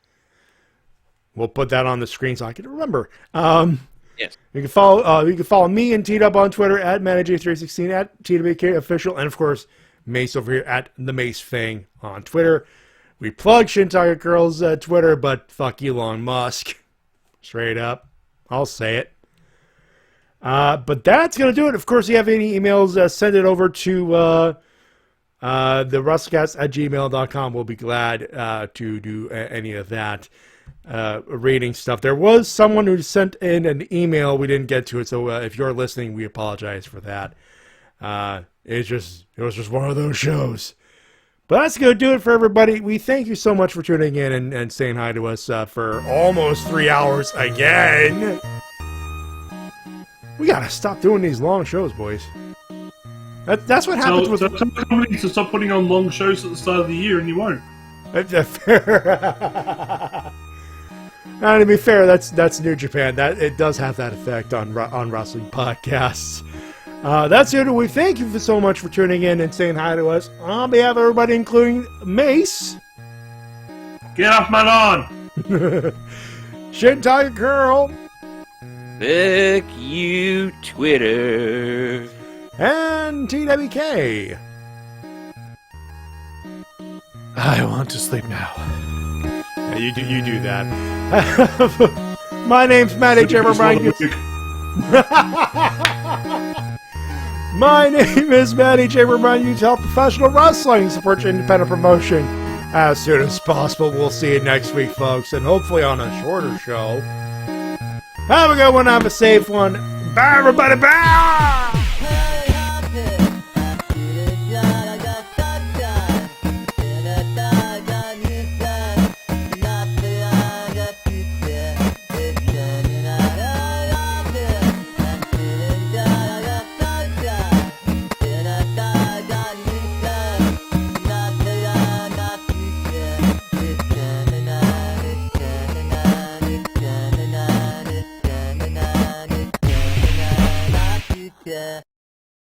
If anybody's gonna kill my creation, I'm gonna... You need to shut the fuck up.